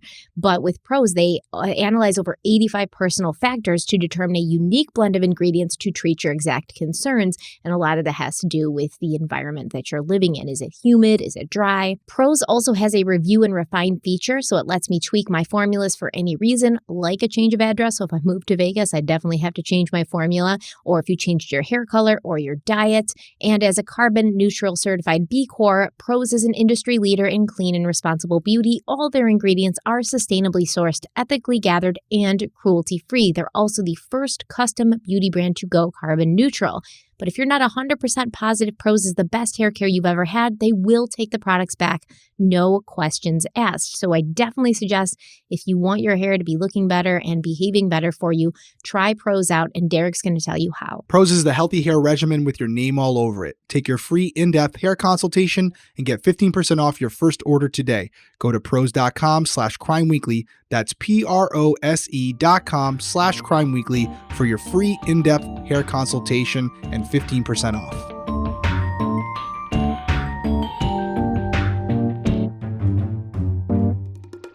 All right, so there was other evidence found at the industrial park. We did talk about that, the blunt with the DNA on it. There was also a white towel found at the scene, which prosecutors alleged was the same white towel seen hanging around the neck of Ernest Bo Wallace on gas station surveillance before Odin Lloyd's murder. Now, when Aaron called Wallace from the police station, Wallace had already left Massachusetts, and he was staying out of sight at the Bristol home of Aaron's cousin, Tanya Singleton. And evidence showed that Aaron used a phone that belonged to one of his lawyers to call Wallace 3 times and to text him at least once before leaving the police station. And let's talk about the security system at Aaron's own home. Chromatech video and sound employee Mark Archambault testified that he'd been the one to set up Aaron's home security system in May of 2013. At this time, Aaron had allegedly asked Mark to show him how to turn off the cameras, and Aaron said he wanted to know how to do this because he didn't always want his fiancée to see what he was doing with his buddies in the basement, which he referred to as his man cave. Now, during the trial, Glaucia Santos, Aaron's housekeeper, testified that she'd been called to clean the house the day after Odin Lloyd's murder, and while she was there cleaning the bathroom in the basement, she saw Aaron fiddling with the security system in the corner of the basement near a home theater. She said he was messing with it for 3 to 5 minutes before she made a noise, sort of purposely to alert him to her presence, at which point he stopped what he was doing immediately and left the room. And the truth was there was no surveillance footage to speak of from the basement the day after Odin Lloyd's murder. And police would later find the cable marked Man Cave had been disconnected from the system. And what you see here is he disconnected that at 3:30 a.m.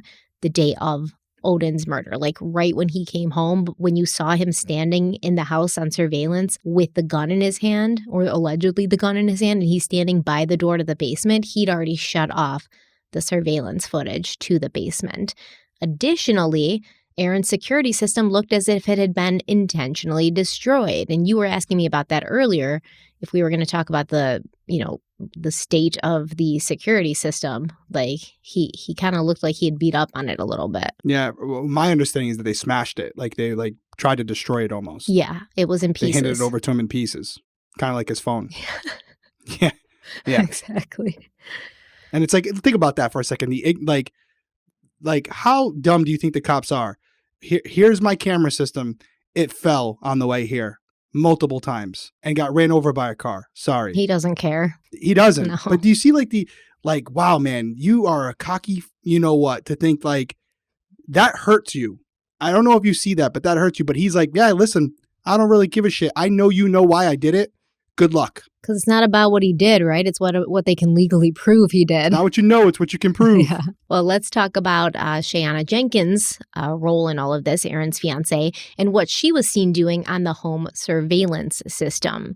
In front of a grand jury in August of 2013, prosecutors alleged that Shayanna lied 29 times. Some of the things that she lied about was she claimed she hadn't seen or spoken to Ernest Bo Wallace after Odin's death. She also told the grand jury that she'd only ever seen one gun in her house and that she had told Aaron to get rid of it. Shayanna had claimed that she'd gone to bed early on the evening of Lloyd's murder, but she's seen on surveillance welcoming Ernest Wallace and Carlos Ortiz into her home that night. And on June 18th, Shayanna was seen on surveillance struggling under the weight of a heavy garbage bag, which she claimed were old baby clothes. She was then seen placing that garbage bag in the trunk of a car, her sister's car, and driving away. When asked where she disposed of the bag, Shayanna claimed that she could not remember. That grand jury would have a very hard time believing Shayanna, and they indicted her on one count of perjury. Now, this charge was dropped after Shayanna agreed to be more truthful during her fiancé's murder trial. During that trial, Shayanna admitted that she had seen Ernest Wallace after Odin Lloyd's murder. She also admitted that Aaron had sent her a text on the morning of June 18th, a text that said, quote, "Go in back of the screen in movie room when you get home, and there is the box Aviel likes to play with in the tub in case you were looking for it.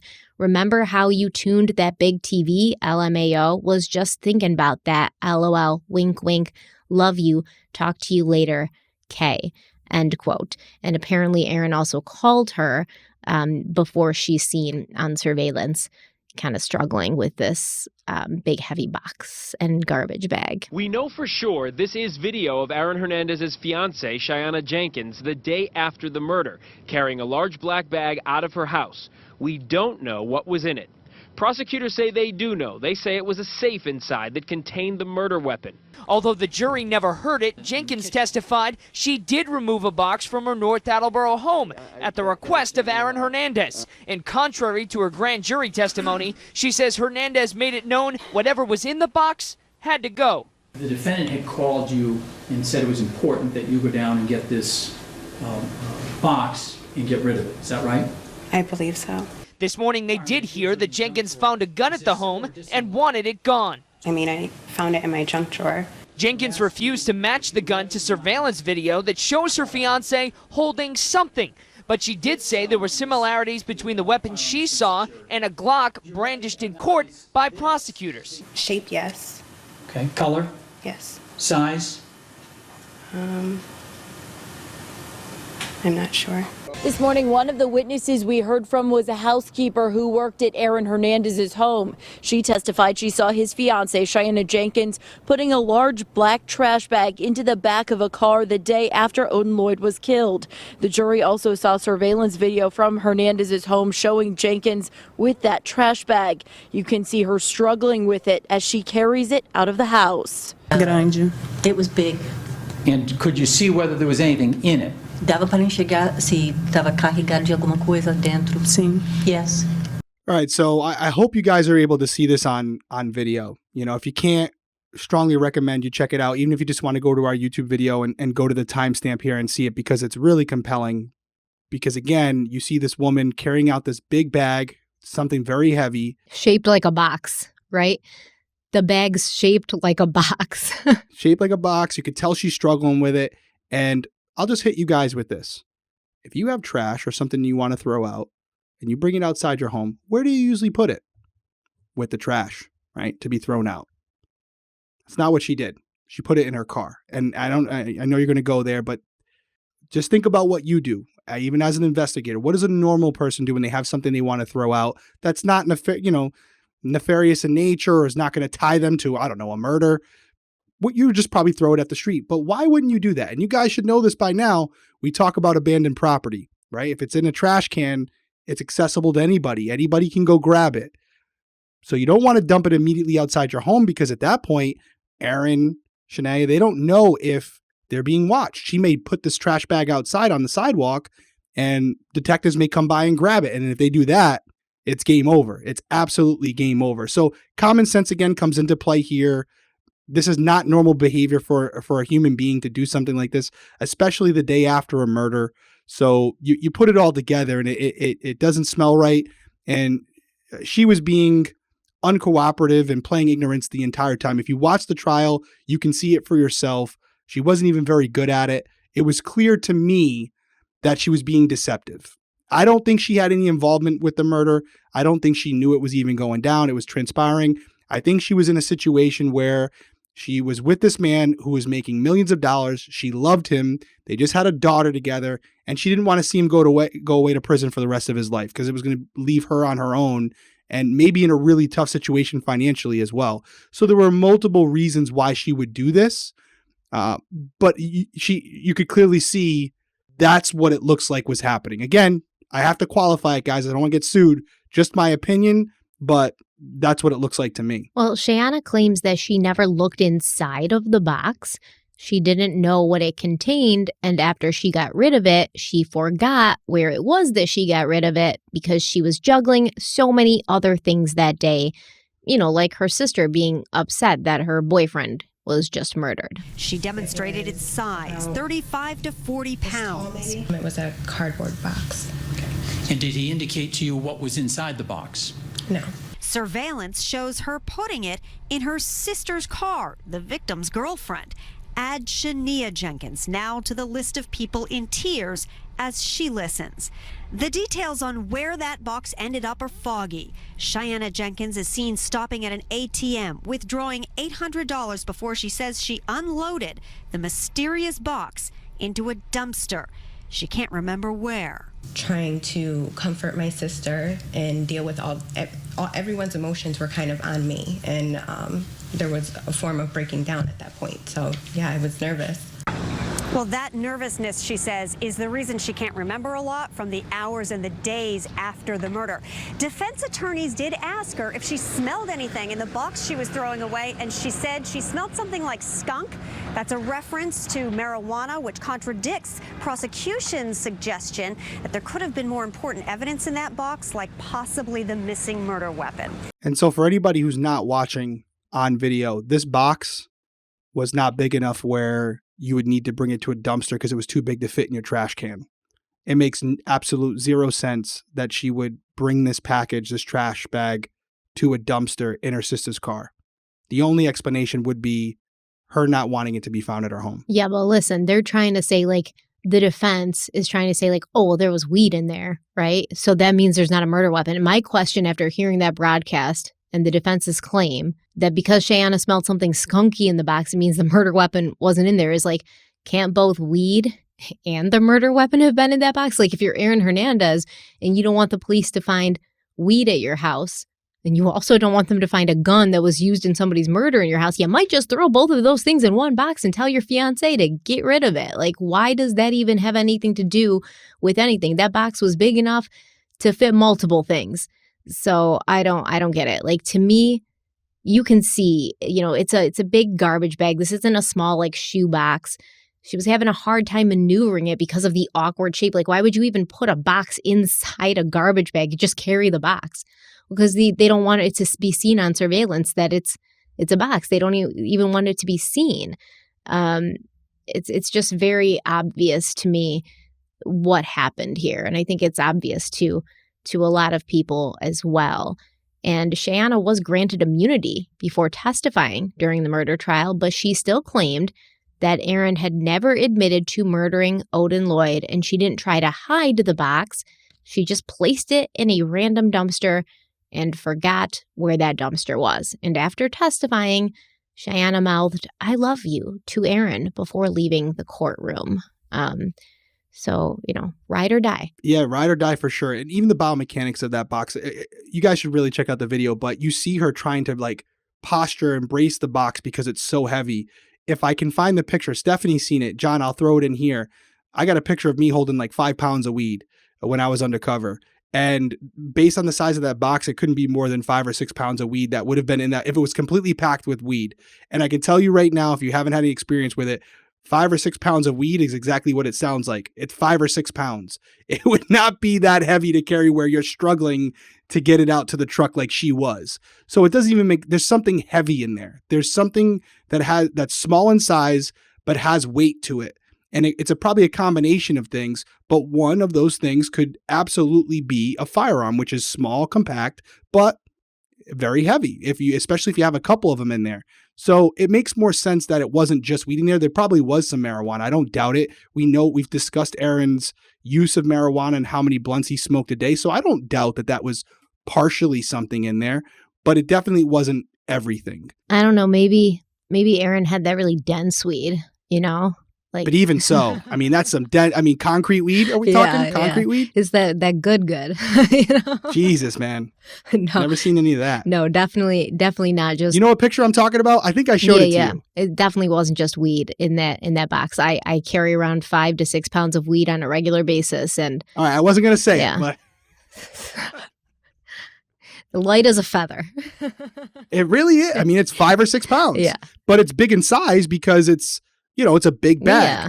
It's a big bag of weed. So even if he had, like I said, 5 pounds in there, she would be able to pick it up and put it over her head with one hand. It's nothing. With a pinky, man. Yeah, it's nothing. So obviously this whole thing is going to drive a wedge between Shayanna and her sister Shania, who, previous to this, they were very close. Shayanna sat in court every day and supported the man who was on trial for Odin's murder, while Shania sat next to her boyfriend's mother and Odin's sister Shaquila, a woman who she now refers to as her sister, as she and Shayanna remain estranged. And listen, I get it. You want to stand by your man. It's not my typical thing. No judgment here. Everybody makes their own decisions and everybody faces their own consequences. What I have a hard time understanding, once again, a moral gray area, is doing this to your sister. And I guarantee you that Shayanna had justified it by saying, well, Aaron is going to be my husband. He's the father of my child. He's this famous, talented football player. I feel sad that Odin's gone, but Shania was just dating him. They'd only been together for half a year. This isn't as important as what I have going on here. And I think that's pretty horrible if that's the thought process that was going through her head, because I'd have to figure that there'd have to be some kind of justification happening on Shayanna's part to make it okay for her to do what she did to her sister.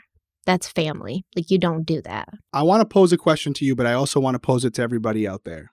And I don't know Shayanna, but I'll play devil's advocate. I'm known to do that. Is it possible that Shayanna did not know exactly what happened with Aaron? Maybe she knew in her head or, put 2 and 2 together, but it was Aaron said to her, hey, there's a box. Don't look in it. Get rid of it. You don't want it. Just do it.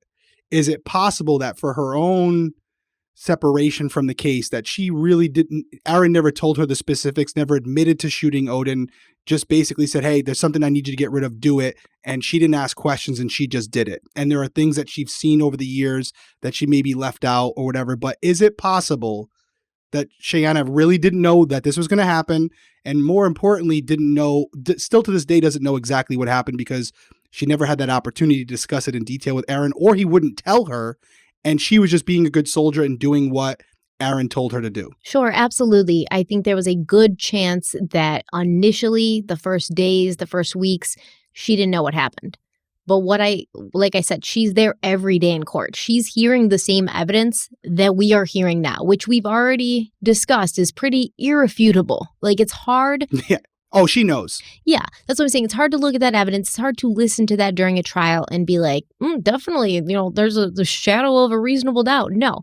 And then if you do hear that, once you do sit through that trial, You go to your sister and you say, Shayanna, I am so sorry. Like, I was blinded by love. He's the father of my child. Like, I didn't want to believe it, but now I see what happened here. I am so truly deeply sorry for the hurt that I've caused you and the hurt my family's caused you, and I hope we can reconcile. These two sisters do not speak to each other, and it's not up for me or you to say, like, what Shayanna did or how she felt or if she was, ignorant to it. Shayanna clearly thinks that she played a bigger part in this. And I feel that if Shayanna had come to her after the trial and been like, damn, my bad, so sorry, I had no idea about any of this, I hope you forgive me, Shayanna would have been like, yeah, okay, I do forgive you. You didn't know. We all make mistakes. We're all blinded by love. But it doesn't appear that ever happened. There's no reconciliation here. And I don't know if Shayanna made an attempt, but I'm going to go and say I guess she didn't. No, I would agree. And maybe at this point, Shayanna probably doesn't want to hear from her. But I do think, that's why I just wanted to point that out. I do think there's a possibility where Shayanna's sitting in court hearing the case, right, as we are, and realizing, holy shit, I definitely disposed of that gun. There's no doubt. I could hear it clanking around. I mean, I never opened it. I didn't want to know. But even if she didn't, she's putting two and two together where she realizes, like, I absolutely was involved in the destruction and disposal of evidence linked to a homicide. There's no way she's not able to compute that at this point. And there's no way my husband or my fiance is going to be like, oh, get this shit out of the house really quick and not tell me what's in it and not tell me why he wants me to get it out. And if he's not telling me any of that stuff, you better damn well be sure I am looking. I'm looking. You're the word. Yeah, you're definitely looking and writing a podcast about it. I'm looking in the box. I'm looking in the box because something like this might happen. What's in the box? Something like this might happen where I'm going to be sitting in a courtroom in front of a grand jury or a jury, and people are going to be asking me the tough questions, and I'm going to look like a damn fool if I'm like, I have no idea, officer, what happened to this box. I threw it out and I completely forgot because everybody's emotions were on me, and where did it go? Like, I'm going to look like a damn fool. I'm going to look like a stupid woman that doesn't ask questions and just does what she's told. And she did say that during the trial. Like, I learned when not to ask questions. I learned to not question him in certain, places. But you got somebody who's murdered. Your husband, your fiance got pulled into the police station because of it, at least to protect yourself. You look and see what's in the box. But maybe she wanted plausible deniability. I mean, that's also possible. Yeah. I definitely think it's possible. I would not be surprised if that was the case. You think she didn't look in the box, though? I mean, I would look in the box. You would look in the box. I don't know. I think she knew in her heart, whether she looked or not, she knew what was in that box. The fact that she knew that it wasn't something she could dispose of in her own trash can, any person with half a brain would know there's something in here that I don't want the police to find, and it ain't marijuana. And just by feeling it and holding it and carrying it, you would put two and two together very quickly that it's probably clothes, it's probably a weapon. My guess is she looked in the box, but I wouldn't be surprised if she didn't. Yeah, and this isn't her fault, obviously. Like, she didn't murder Odin Lloyd. And we've all made bad decisions in our lives that we've later, with hindsight, looked back on and been like, damn, I should have looked in that box, but she didn't do it at that point. So all you can do is learn from it. But I'm telling you, ladies, if your husband or your boyfriend calls you and tells you to get rid of a box, you better look in that damn box. Look in the box. I'm glad you said that, though, because she's not responsible for Odin's death. Absolutely not. And I would be shocked to learn that she was aware this was going to happen. I don't think Aaron was filling her in on this information. So that is important to keep in mind. Yes, she's not telling the truth. She has her reasons for doing it. We don't agree with it, but ultimately, she's not the reason that Odin's dead. And she wasn't the one incentivizing Aaron to carry out this type of behavior. He was doing that on his own. So, yeah, she didn't make the best decisions, but by no means is she a murderer. I definitely don't think he told her about it leading up to it, because you and I both had talked about it, and we kind of theorized that maybe one of the reasons Aaron wanted Odin Lloyd dead was because Odin knew he was cheating on Shayanna and he was bringing girls back home to his Franklin apartment. So no, he's not going to be like, yeah, I got to take out Odin. He knows too much about my extracurricular activities, as you put it, So exactly. Definitely not something that he told her leading up. And at this point, this is for Shayanna to eventually forgive her or not. I just think I feel bad all around for everyone. Hopefully they mend bridges after a while, because, he's no longer here. Aaron's no longer here. Odin's no longer here. They're still sisters. Who knows? Maybe they work things out. Maybe. But moving on, the week of Monday, June 24th, brought law enforcement to Bristol. They drove to Tanya Singleton's house at 114 Lake Avenue to question her, but she was not home at the time. The next day, they returned to Bristol when they found out that one of their detectives had a wife named Jody. And Jody happened to be the probation officer of a known associate of Aaron's and one of the men he had been seen on surveillance with the night of the murder of Odin Lloyd, and this was Carlos Ortiz. So Jody claimed that just a few weeks before, Ortiz had told her he was using drugs daily, including marijuana, alcohol, cocaine, and PCP. He'd been scheduled to begin a drug program, but he'd never shown up. On June 18th, 6 days after Ortiz had tested positive for alcohol, cocaine, THC, and PCP, he texted his probation officer, Jody, that he would have reported to the program, but he didn't know where to go. And since he was on probation, crossing state lines to travel with Aaron to Massachusetts to get Odin Lloyd, that had violated the terms of his probation. However, he was coming in that day to meet with Jody, and the police would be there when he did. During this meeting, Ortiz said he didn't know anything about what had happened to Odin Lloyd. He said Aaron was like family. He said he didn't know where Odin lived, that he'd never even been to that industrial park. He didn't even know where it was, and he wasn't a violent person.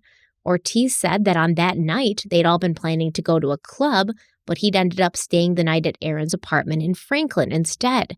The police showed him the surveillance video from Aaron's house and the gas station that night to be like, you weren't in Franklin. Let's just be honest here. We have your whole, route going on here. And they told him, listen, Aaron's got money to get a lawyer. Aaron's got money to fight for, this charge for as long as he wants to. And he's going to hang you out to dry for this crime. Now, Ortiz changed his story slightly. He admitted to having been in the Nissan Altima that night, but he claimed to have fallen asleep, only waking up when he heard gunshots. But he said he'd never gotten out of the car. After being interviewed for 9 hours, Carlos Ortiz submitted to a polygraph test, which he failed. When he was given the information that he failed, Ortiz shifted his story again, claiming he had opened the car door, but he'd never gotten out of the car, and he hadn't seen who had shot Odin Lloyd because it was too dark. However, immediately after hearing gunshots, Ortiz claimed he saw Aaron running back to the car, holding a gun in his hand. The next day, when Ernest Bo Wallace and Carlos Ortiz were driving back to Bristol, and this is the day after Odin Lloyd's death, Ortiz claimed that Wallace told him that Aaron had fired the shots that had taken Odin Lloyd's life. Additionally, Ortiz told police that after they'd gotten back from the industrial park, Aaron had placed multiple firearms into a box that he then put in the basement. Aaron Hernandez was arrested at his home on June 26, 2013. Up until that point, the New England Patriots had not commented about the murder investigation, but less than 2 hours after his arrest, the team put out the following statement, quote, "A young man was murdered last week, and we extend our sympathies to the family and friends who mourn his loss. Words cannot express the disappointment we feel knowing that one of our players was arrested as a result of this investigation. We realize that law enforcement investigations into this matter are ongoing. We support their efforts and respect the process. At this time, we believe this transaction is simply the right thing to do," end quote. And the transaction they were referring to was basically cutting Aaron from the team after paying him almost $10 million of his $40 million contract. Huge turn of events in an area known by North Attleboro residents as the neighborhood where many Patriots football players live. There's been Teddy Bruschi, Richard Seymour, Hernandez, Matt White. It's definitely got a lot of Patriots in it. Within the past 24 hours, one of the homeowners, now a former Patriots football player, Aaron Hernandez, was arrested and charged with murder. This after the body of 27-year-old Odin Lloyd was discovered less than a mile from Hernandez's home. Innocent until proven guilty. That's what I say. I mean, I've met him before, and he seems like a real great guy. I mean, I've got his autograph when I was younger, and he was all smiles, just a nice guy, so I'm pretty surprised. Dan McKinn has lived in the neighborhood his whole life. He and many other neighbors are thankful for answers after long days of media frenzy and police activity. We're very relieved. The traffic was crazy and out of control, so I think everybody will be happy now. I guess it's finally over. I guess they found what they needed to find, and they collected the evidence they needed to collect, and they were able to get enough to arrest him. Yeah, I mean, they were building a pretty strong case, and then you have an individual who was present that night saying that what he witnessed, and that does put Aaron at the crime scene, does put him as the shooter, and I'm assuming at this point Ortiz agreed to be a cooperating witness if he's giving all this information. So that would be enough to go to a judge and write up the affidavit and get an arrest warrant, which they did. And it's always interesting because I remember working at the station that day. I was up in the detective's office, and I know a few of those detectives in that video.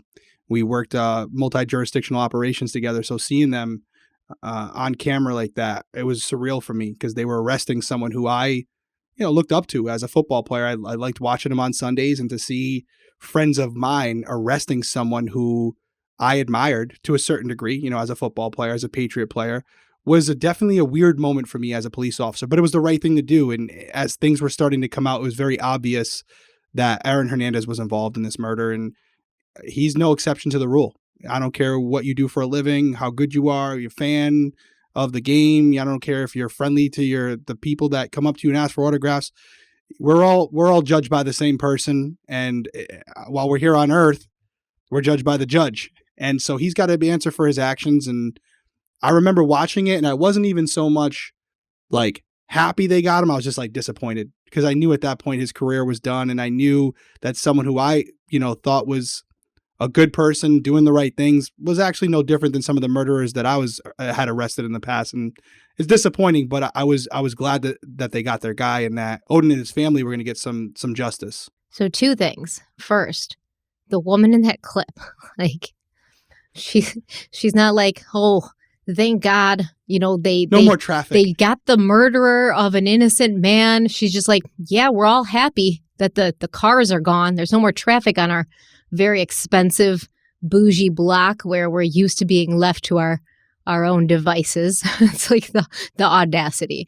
But yeah. Second, you remember when he got arrested, and you can see in that clip, he was wearing a white T-shirt, and he had his hands and his arms inside the T-shirt through the back, right? So like his hands were going out the bottom of his shirt, and that's how he's handcuffed. And do you remember in the aftermath of that, like there were a lot of fans who were like, he's not guilty. They showed up to his trial with their hands through their shirt like that in like a show of solidarity, because apparently that was cool. They were taking pictures of themselves. It was all over social media. Kind of gross. Yeah, he must have, when they went into the house, he must have had obviously no shirt on. So they don't want him walking outside with no shirt on. So we've had to do that before, where big guy has the ability to really hurt a lot of police officers if he wanted to. So they want to get him in handcuffs as quick as possible before he realizes like the jig's up. So they probably walked in and said, "Hey, Aaron, how you doing? We just got to talk to you." Actually, turn around for a second. They throw cuffs on him as quick as possible, because also if he tries to run, if he gets outside and he ain't catching him, you're in for a good foot pursuit. I tell you right now, I'm going to be gassed after 15 seconds. I'm going to be like, all right, we'll catch him on the other end. I'm not tackling Aaron Hernandez. We'll get him later, guys. Get the cars. They would literally be like, we had another injury today. Derek's in the hospital. He tried to tackle Aaron Hernandez, and he just ran him over like a truck. Pulled a shin muscle. But it would be really embarrassing. That's a really valid point, because I always thought this was like a choice that Aaron made. Like maybe no yet. I thought maybe he didn't want people to see the handcuffs, so he was like, let me do this. But yeah, that makes a lot more sense, because no shirt on, he's in the house. They handcuff him, and then you have to. It's also stupid. You have to like make sure they have socks and a T-shirt, because those clothes are what they're going to be going to court with. So many times we've arrested someone who's in sandals or whatever, and we'll say to their family member, "Hey, could you grab a pair of socks and a T-shirt, because they're going to need it for court tomorrow for the arraignment." So they threw a shirt over his head because they knew there were cameras outside. He's going to need a shirt anyways. He can't be in the jail cell with no T-shirt on.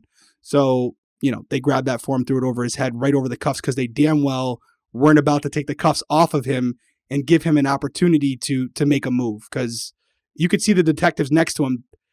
They're not small guys either, by the way, but Aaron just like would. Yeah, he dwarfs them. Yeah. Yeah, he would pick them both up and just throw them. It reminds me of like a cartoon where there's like a giant and all the little guys are trying to like throw stuff at him and he's just like throwing him off of him. Like that's what Aaron would have They done. said it. They were, they were ready for the worst, because if he realized that, okay, they got me, he could have hurt some people. I would have asked for like a hoodie because it's about to get chilly in that jail cell tonight, I'm willing to bet that they didn't give him an option. It was like, hey, Shayanna or whoever, grab him a t-shirt. He's leaving. That was it. It wasn't an option. It's going to be a cold night, Aaron. Mm-hmm. So later, the Patriots announced to fans that they could trade in their Aaron Hernandez jerseys. And one by one, Aaron's sponsors like Muscle Milk and Puma dropped him. As time went on, he'd be removed from sports video games, trading card packs, and the University of Florida would wipe his name from the stadium in which he once played. Now, the same day of Aaron's arrest, police descended on the home of Tanya Singleton again, and at this point, she was having a house party with a bunch of people, including Carlos Ortiz and Ernest Bo Wallace. During their search of the house, they found a picture of Aaron, and it was like a selfie, I guess, and he was holding up a Glock in front of a mirror. They were also interested in the garage that had the windows painted over so that no one from the outside could see in. But according to the police, the paint job was not great, and they could still see a silver Toyota 4Runner inside. They asked Tanya's daughter, Gina Mercado, who the vehicle belonged to, and she told them that Aaron had left it there a year prior, and it had not been driven since.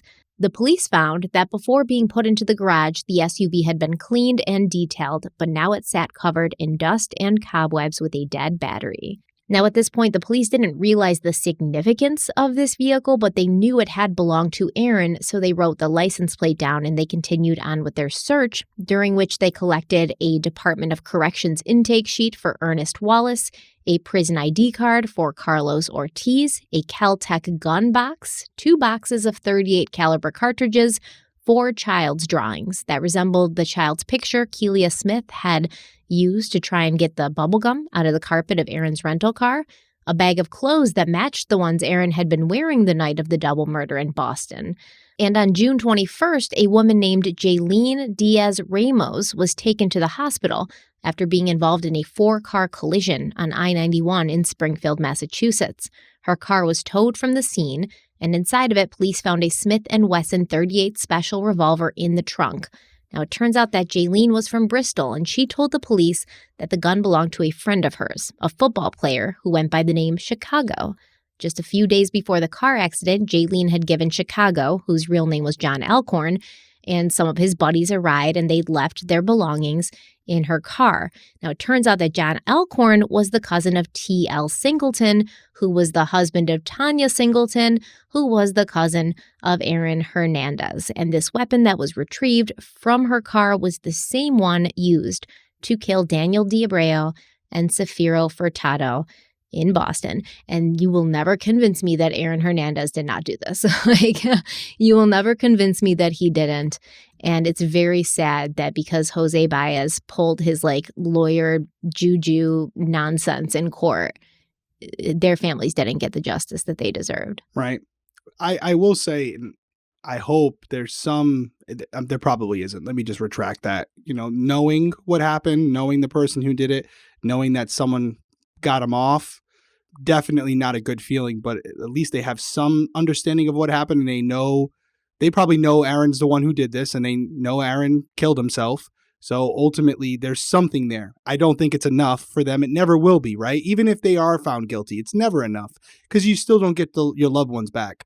But I would like to think for their sake, there's some peace in knowing this person who's most likely responsible for the death of your loved one, knowing how they went out in their last moments. That would give me some peace. Not a ton, but something. Yeah, at least having some answers instead of, who did this, who just did nothing. this. Yeah, it could be a random. Yeah. You could walk by the person who did it. You wouldn't know.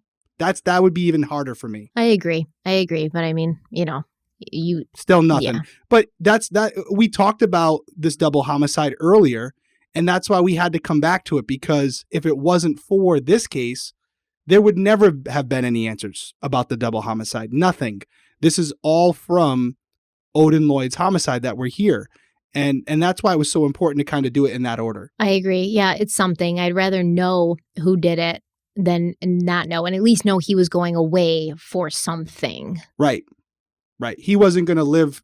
He wasn't going to be out there walking amongst everyone because your loved ones no longer had that opportunity. He was going to be in a position where everything that he had worked for his entire life was gone. Yeah, he wasn't going to be out there on TV playing football every Sunday to fans of cheering crowds or cheering fans of crowds, or you know what I'm trying to say. I'm with you. I'm with you. So shortly after, the Massachusetts police issued an arrest warrant for Ernest Bo Wallace, because now they have Carlos Ortiz, but Ernest was no longer on the East Coast because Tanya Singleton had driven him to a bus station and bought him a ticket to Florida, as well as a new cell phone after the police had searched her house. Wallace was hiding out at his mother's home in Miramar, where neighbors had seen him swimming in the pool.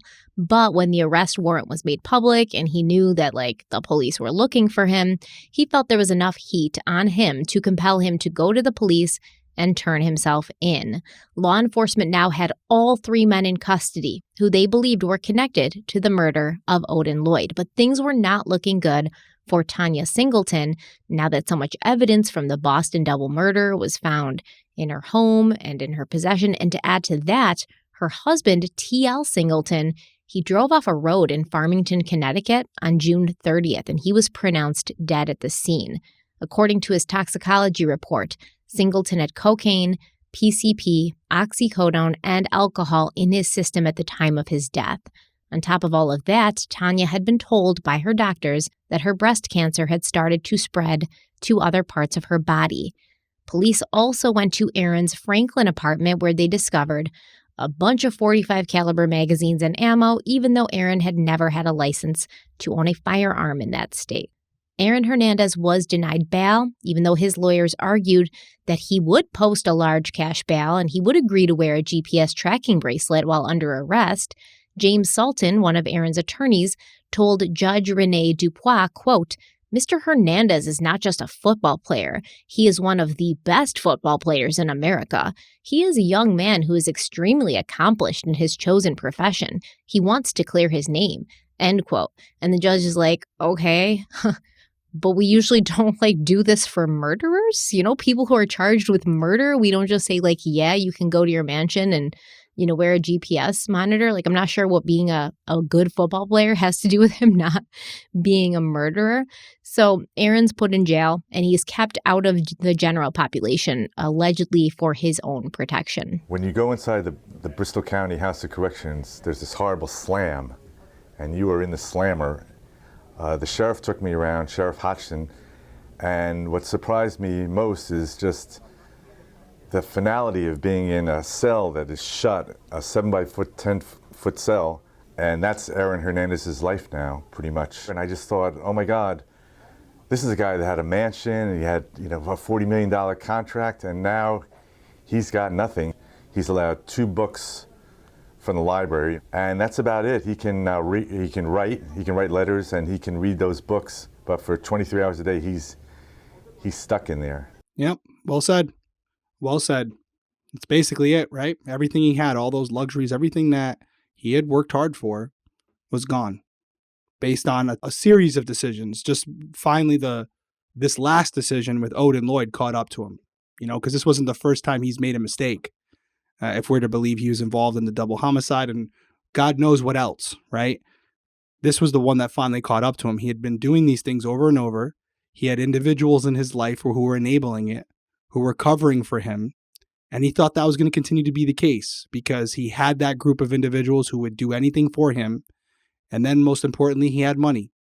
And he was under the assumption that money would be able to get him out of anything he got into just by hiring the right lawyers. And he was wrong. It's weird because Aaron loved reading Harry Potter when he was in jail. He would tell people I love the Harry Potter books, but he also loved reading James Patterson novels, which is weird because then James Patterson went on to write a book about him. And I just thought that was a little fun fact that I think as James Patterson, it'd be kind of strange. I don't know. But the Bristol County Jail Sheriff, Thomas Hodgson, he was actually investigating whether rumors about Aaron's gang ties had any truth to them. And after interviewing Aaron, gang investigators had told Hodgson that they thought he might be tied to the Bloods, but they couldn't be 100% sure. When Hodgson talked to Aaron himself, Aaron told the sheriff that his tattoos were not about the Bloods, but they were connected to a local gang from Bristol. While he spent his days in isolation, Aaron read books, he wrote letters, he made phone calls. And many of those calls were to Tanya Singleton, a woman who had become like a mother to him. On July 12th, Aaron told Tanya to watch what she said as the calls were being recorded and to watch what she wrote to him in letters because they were being read. And Tanya responded, quote, "I know, I'm not saying nothing. I love you so much," end quote. Tanya also spoke to Ernest Wallace while he was behind bars, and she told him that she was being summoned to testify in front of the grand jury, but he shouldn't worry because she had a good lawyer, most likely paid for by Aaron Hernandez. But Tanya was subpoenaed and offered immunity for her testimony, yet she still refused to testify at the grand jury hearing in August, leading to her arrest.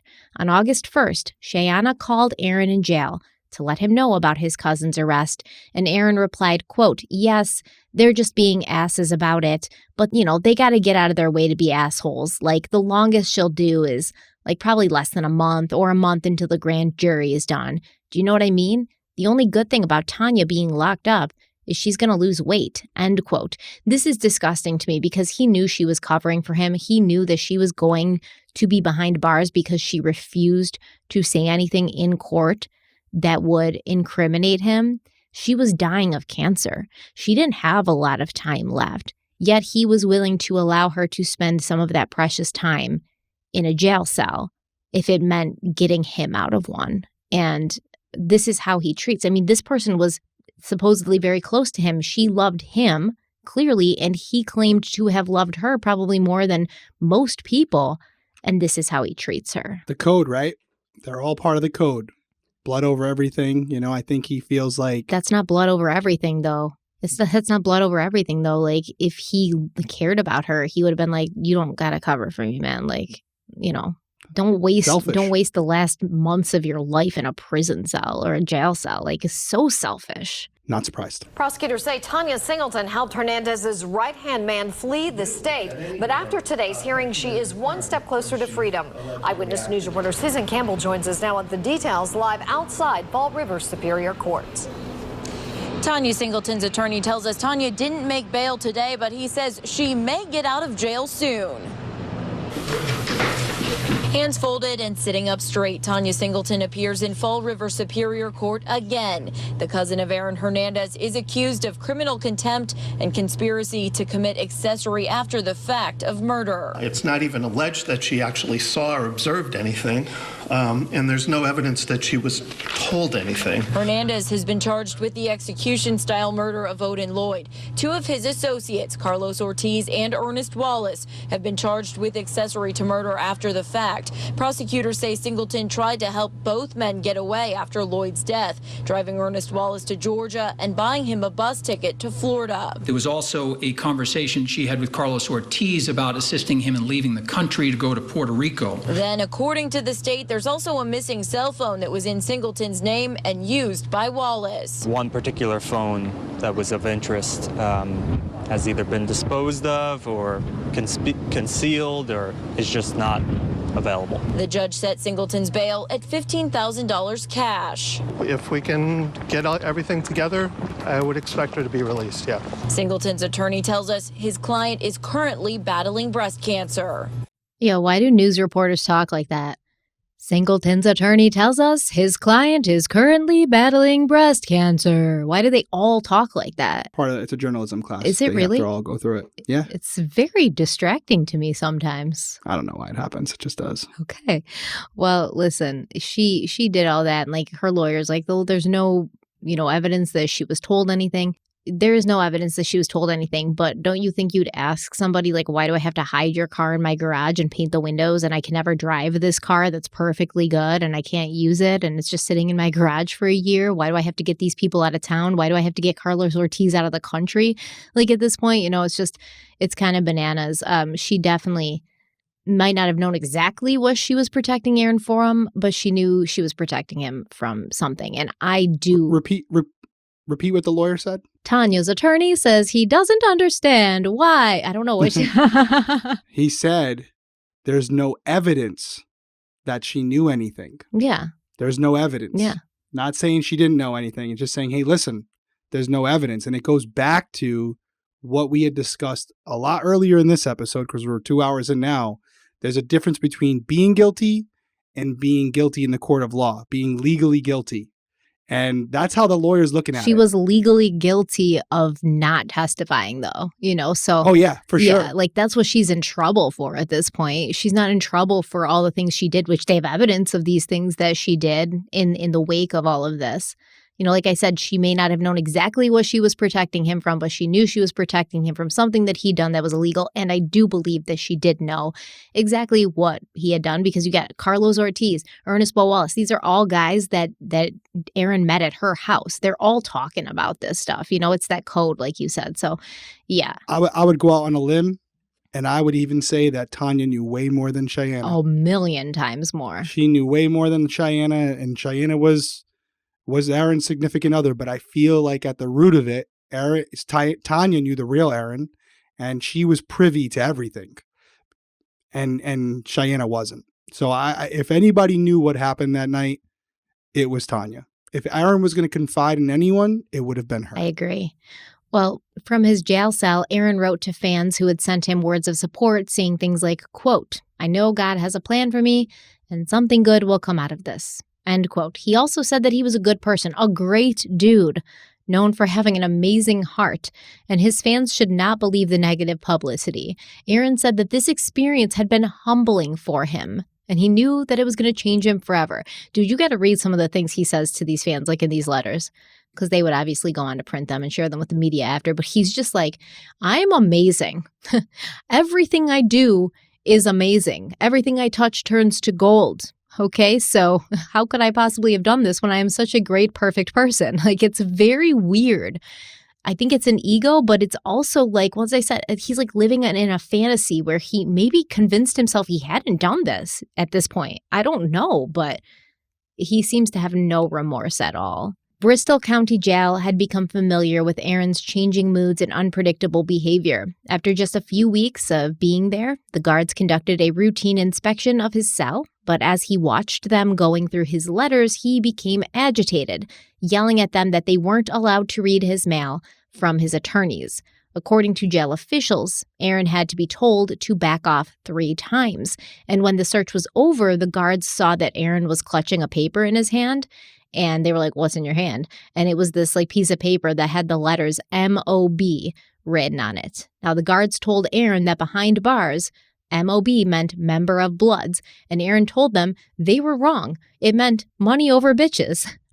When they asked him to give them the paper, Aaron yelled, quote, "What if I don't give this back to you? What the fuck you all gonna do about it?" End quote.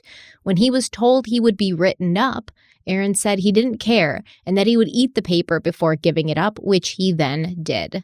When Sheriff Hodgson went to speak to Aaron about this incident, he claims Aaron immediately began screaming at him, and Hodgson said to him, quote, "Excuse me, why are you yelling at me? Am I yelling at you?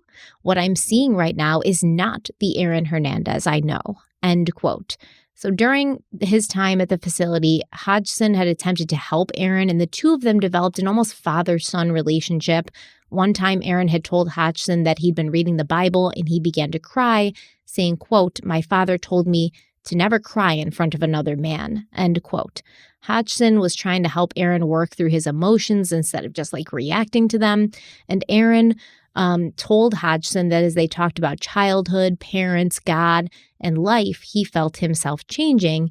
And even Shayanna remarked how calm and nice Aaron seemed to be during some of their phone conversations. Sheriff Hodgson would sometimes marvel at how well Aaron seemed to be adjusting to life behind bars, coming from the, life of luxury and opulence that he left behind. And you'd mentioned earlier, he came from this great life and he's behind bars. That has to be a huge adjustment. Aaron did not seem to have trouble adjusting. So you met with Aaron Hernandez and you said he's acclimating well.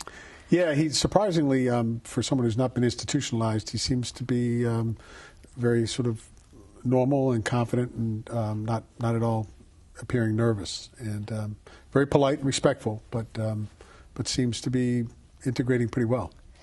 I find that so bizarre. As someone that had his whole life ahead of him as a professional football player, of course he may be acquitted, but I would think you'd have to be in total denial to be calm and acclimated at this stage of his situation? Yeah, it's interesting. We have people who react differently when they come in, and I think it has something to do with perhaps how they've grown up. It may have to do with their ability to be able to, some people are able to block things out and sort of flip them and put a positive spin on them somehow. I don't know how one could find too much positive, and particularly from where he came. He left a 7,100 square foot home, and he's being housed in a 7-foot by 10-foot cell. Yeah, a very, very tiny cell. Now, when he first came, he was in a single cell. That's correct? right. He was in the medical unit in a single cell with a bed and a toilet sink combination. And where's he now? Now he's in a what we call a special management unit, where he's in a single cell, but now he has a bunk bed in there and no roommate, and now he has a desk, and he has a small desk and a toilet sink combination. Do you meet with all the prisoners, by the way, or do you meet with Hernandez because he was sort of a special case? Well, in his case, he was coming in as a high-profile person. I wanted to introduce myself to him, let him know that he wasn't going to be treated any differently than any other inmate, that he would expect the same procedures and policies to follow along. If he had issues, to let us know. When somebody's a high-profile person coming into a prison, you have to be very careful because sometimes you'll have people that will be trying to raise their own stature inside of a prison, where they think someone may be important or have a status. I honestly think that Aaron seemed to be okay with jail because he truly believed he wouldn't be there long. Like we said, during phone conversations, he continued to tell his friends and family what he was going to do when he got out, what plans he had for when his name was cleared and he had his life back. But Aaron was still having trouble keeping himself under control, even with his eternal optimism, which is why I'm confused why Sheriff Hodgson's like, oh, he's so polite, such a nice boy. He was not. So when Aaron was formally indicted for murder on August 22nd, he submitted to a urine test, which turned up positive for a subscription drug called Neurontin. Now, this substance is used as a painkiller, and it's been linked to aggressive behavior as well as, possible suicidal ideation.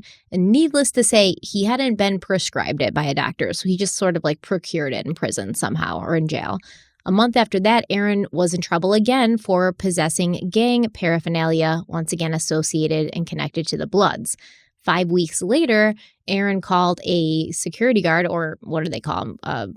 Just guards. What are they called? COs? Correctional officers. Yeah, he called a CO a scared bitch after the CO would not let Aaron have extra food. And there's also this story where Aaron was sent honey buns, in little plastic wrappers, and he wasn't supposed to have them. And the guard caught him, and Aaron just shoved 7 honey buns in his mouth before the guard could get them because he was supposed to confiscate them. Aaron was constantly dying because there wasn't enough food. He's a big guy, and he's just constantly complaining that he doesn't get enough food. And so Aaron called the CO a scared bitch, and then he allegedly told this man that when he got out of jail, he was going to kill him and shoot his family. He then proceeded to make a sound like a machine gun. Aaron claimed he had not made that threat, saying, quote, "I did not say I was going to kill him or his family.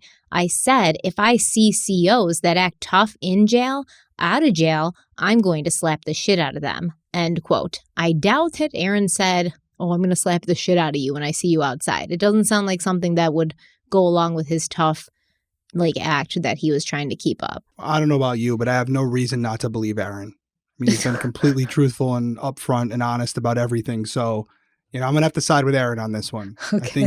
I think the CO just completely misunderstood what he said, and it was probably more along the lines of slapping the shit out of him. Yeah, definitely. A duel. I mean, who are we going to believe here? Come on.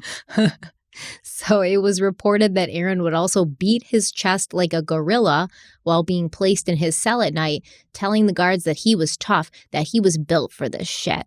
Aaron seemed to really hate one specific CO, Joshua Pacheco, who claimed that Aaron was, quote, constantly kicking his cell door and screaming at the top of his lungs, utilizing profanity at times when he wants something regardless of how minuscule it is.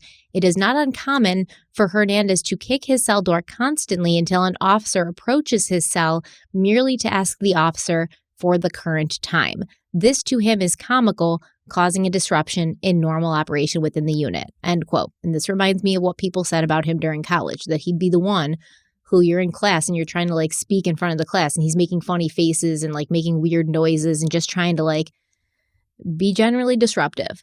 Once when Aaron was working out and Pacheco was standing guard, Aaron told Pacheco that he'd had a dream that a visit with his daughter Aviel was canceled because the CO had written him up, before continuing on to say, quote, "But the dream changed locations. You and your family were on vacation, and I was chasing you," end quote.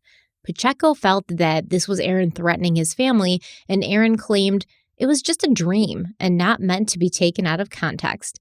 A month later, Pacheco was delivering lunch to the inmates when Aaron yelled at him, quote, "I need to be your father figure and show you how to be a man, show you how to have your balls drop. I didn't know the Army created little boys and not men," end quote.